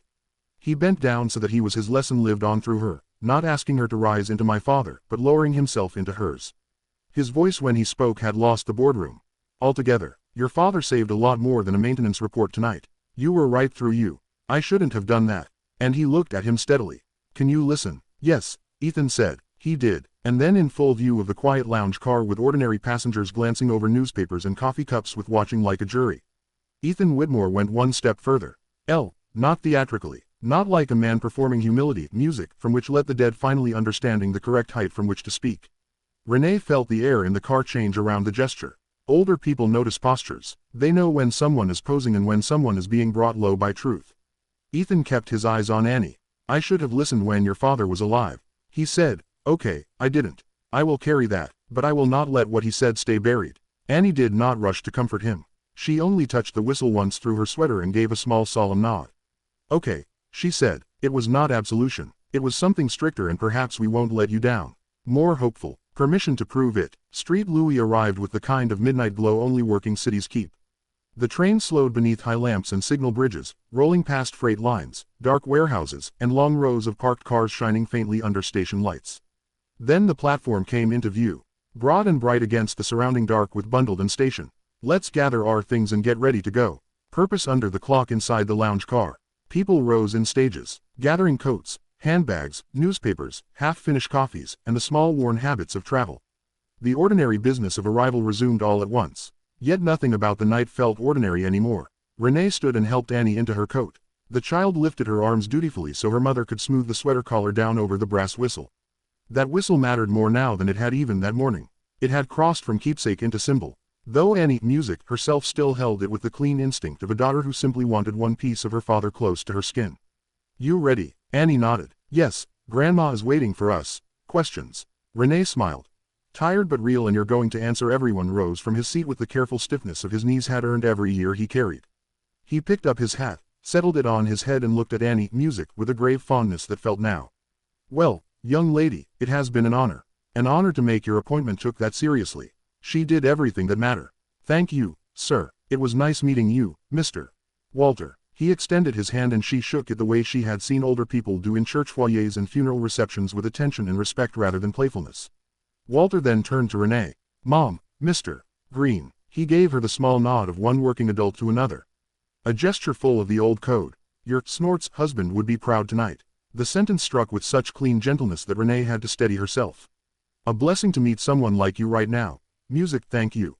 She said softly. That means more. Sure, the manifest is reconciled. Before we reached toward Ethan, who stood a few giving the conductor a final instruction, and him, Walter said under his breath. Don't be too quick to trust this route. But don't ignore change when it finally decides to show up either. See, folks can surprise you after surprise you after. Renee glanced at him sidelong, speaking from wisdom or experience. Walter's mouth twitched, both the careful getting off a soft jolt as it hold doors opened. Cool night air entered the carrying the mixed music, sense of diesel concrete and the faint smell of stations that I offer my sleep apology. Travelers began filing off with the relieved forward energy of people who have been sitting too long and are nearly home, nearly somewhere, music nearly done. Ethan waited, but a small rush had passed before a grandmother is waiting. He no longer looked like the man who had boarded hours earlier under the smooth protection. My office will contact you tomorrow. He still wore the same statement and the record, the same face recognized in business magazine. We should see everything before strangers do. But the arrangement had changed. He now carried consequence openly, and while consequence polished instead of true, sometimes returned to human right to say so. I won't keep you, he said. Renee adjusted the strap of her purse. Are you truly going to say my father's name? Moved through his expression. I imagine so. Then he looked at I will say your father's name. My office will contact you both. I will not rush but not press first. With the full statement, the review timeline and the pardon me, but I couldn't let you leave without saying what a delight was to have you with us. Renee appreciated that show. Laughter. Good. You reminded a whole car of adults that paying attention is a responsibility. At any point this starts sounding polished instead of true. You did wonderfully up there, young lady. A real professional, standing nearby with his head in hand, gave a low approving hum. Now that's a useful sentence. Annie, I apologize. Are you really going to say Daddy's name on TV? The directness of the question cut through all adult texture. Ethan answered just as directly. Yes. In the first part, yes. And not fast. He almost smiled. Not fast. Satisfied. Annie, crying, nodded. Okay. The conductor appeared beside them then, cap in hand, carrying himself with the formal courtesy of a man who had decided this family would not leave his train unacknowledged. Miss Carter, he said to Renee. Before you go, I wanted to say something properly. Renee turned toward him. All right. He looked first at Annie. Miss Annie, I've worked trains a long time. Reminded a whole car full of adults that paying attention is a responsibility, not a hobby. Oh, baby, look at you. Who had received enough praise in a few hours to overwhelm most, accepted this one with the same calm as the others. Thank you, sir. The conductor then finally here. I missed you so much. I'm sorry for the way this began. I should have listened sooner. Renee held his gaze a moment, then, snorts, nodded once. Thank you for saying it. He stepped back. You so much. His duty done. We're all together. In that small exchange, the night gathered yet another, snorts, witness. Not a headline. You look tired. Not a board member. Just getting enough rest over defensiveness. It's been a long week. Renee had learned long. Trouble seems to have found her, and she stood there waiting for it to explain it. They stepped down onto the platform. The station lights felt almost startled after the enclosed warmth of the lounge car. Annie reached immediately for her mother's hand. Around them, travelers hugged arriving relatives, dragged wheeled luggage over concrete, and hurried toward parking garages or taxi lines with the anxious relief. They are all coming home and will tell everything from the beginning, offering not so passion. Music. The city was awaiting all the stories that mattered. And there, just beyond the security railing and a row of metal benches, stood Grandma Louise. She wore a navy wool coat and church shoes sensible enough for waiting, with a knit cap pulled down over silver hair and a handbag tucked under one arm, like she was ready to whip a whole station into music order if anyone gave her cause. Even from a distance, Renee could see she had been worried. Worry sat in the set of older women's shoulders differently than the younger ones. Are you tired, sweetie? It carried history. I'm hungry. Carried children, raised funeral service in Swan Inn, sweetie. It's warm. Faith tested. I put your blanket right there for you. Then Grandma Louise saw them. Oh, praise God, she said, not loudly, but with a fullness that rose above the station noise. Anyway, Annie broke into the first true child's run she had managed all night. Grandma Louise opened her arms and Annie hit them hard enough to make the older woman step back half a pace before she wasn't, like they said on the shut. It was quiet, first pressing the back of Annie the way only grandmothers do. I heard it first with music. It sounded just like this whistle but bigger, and it echoed through the whole trainer. My baby. The train was my baby, and the man a second later into the embrace too. For one long moment the three generations stood together stationed while strangers moved around in coffee cups and no idea passing the center of something sacred. When Louise drew back enough music to see their faces, she cupped Renee's cheek first. You look tired. I am. Then she looked at Annie. And you looked like trouble found you. Then you stood there with my voice crosses the music state lines. Annie smiled, moving beyond the small kitchen. Fix the train. Louise's face changed. She did not ask what that meant immediately. She knew enough about grief and children to understand when a sentence needed to be received before it could be questioned. Her gaze dropped to the whistle beneath Annie's collar, then rose to Renee's eyes. At last, the world had been forced to listen, and the child's face rests calm in the back seat, as if the work is finally done for tonight. And you're going to tell me everything, music, from the start. Renee nodded.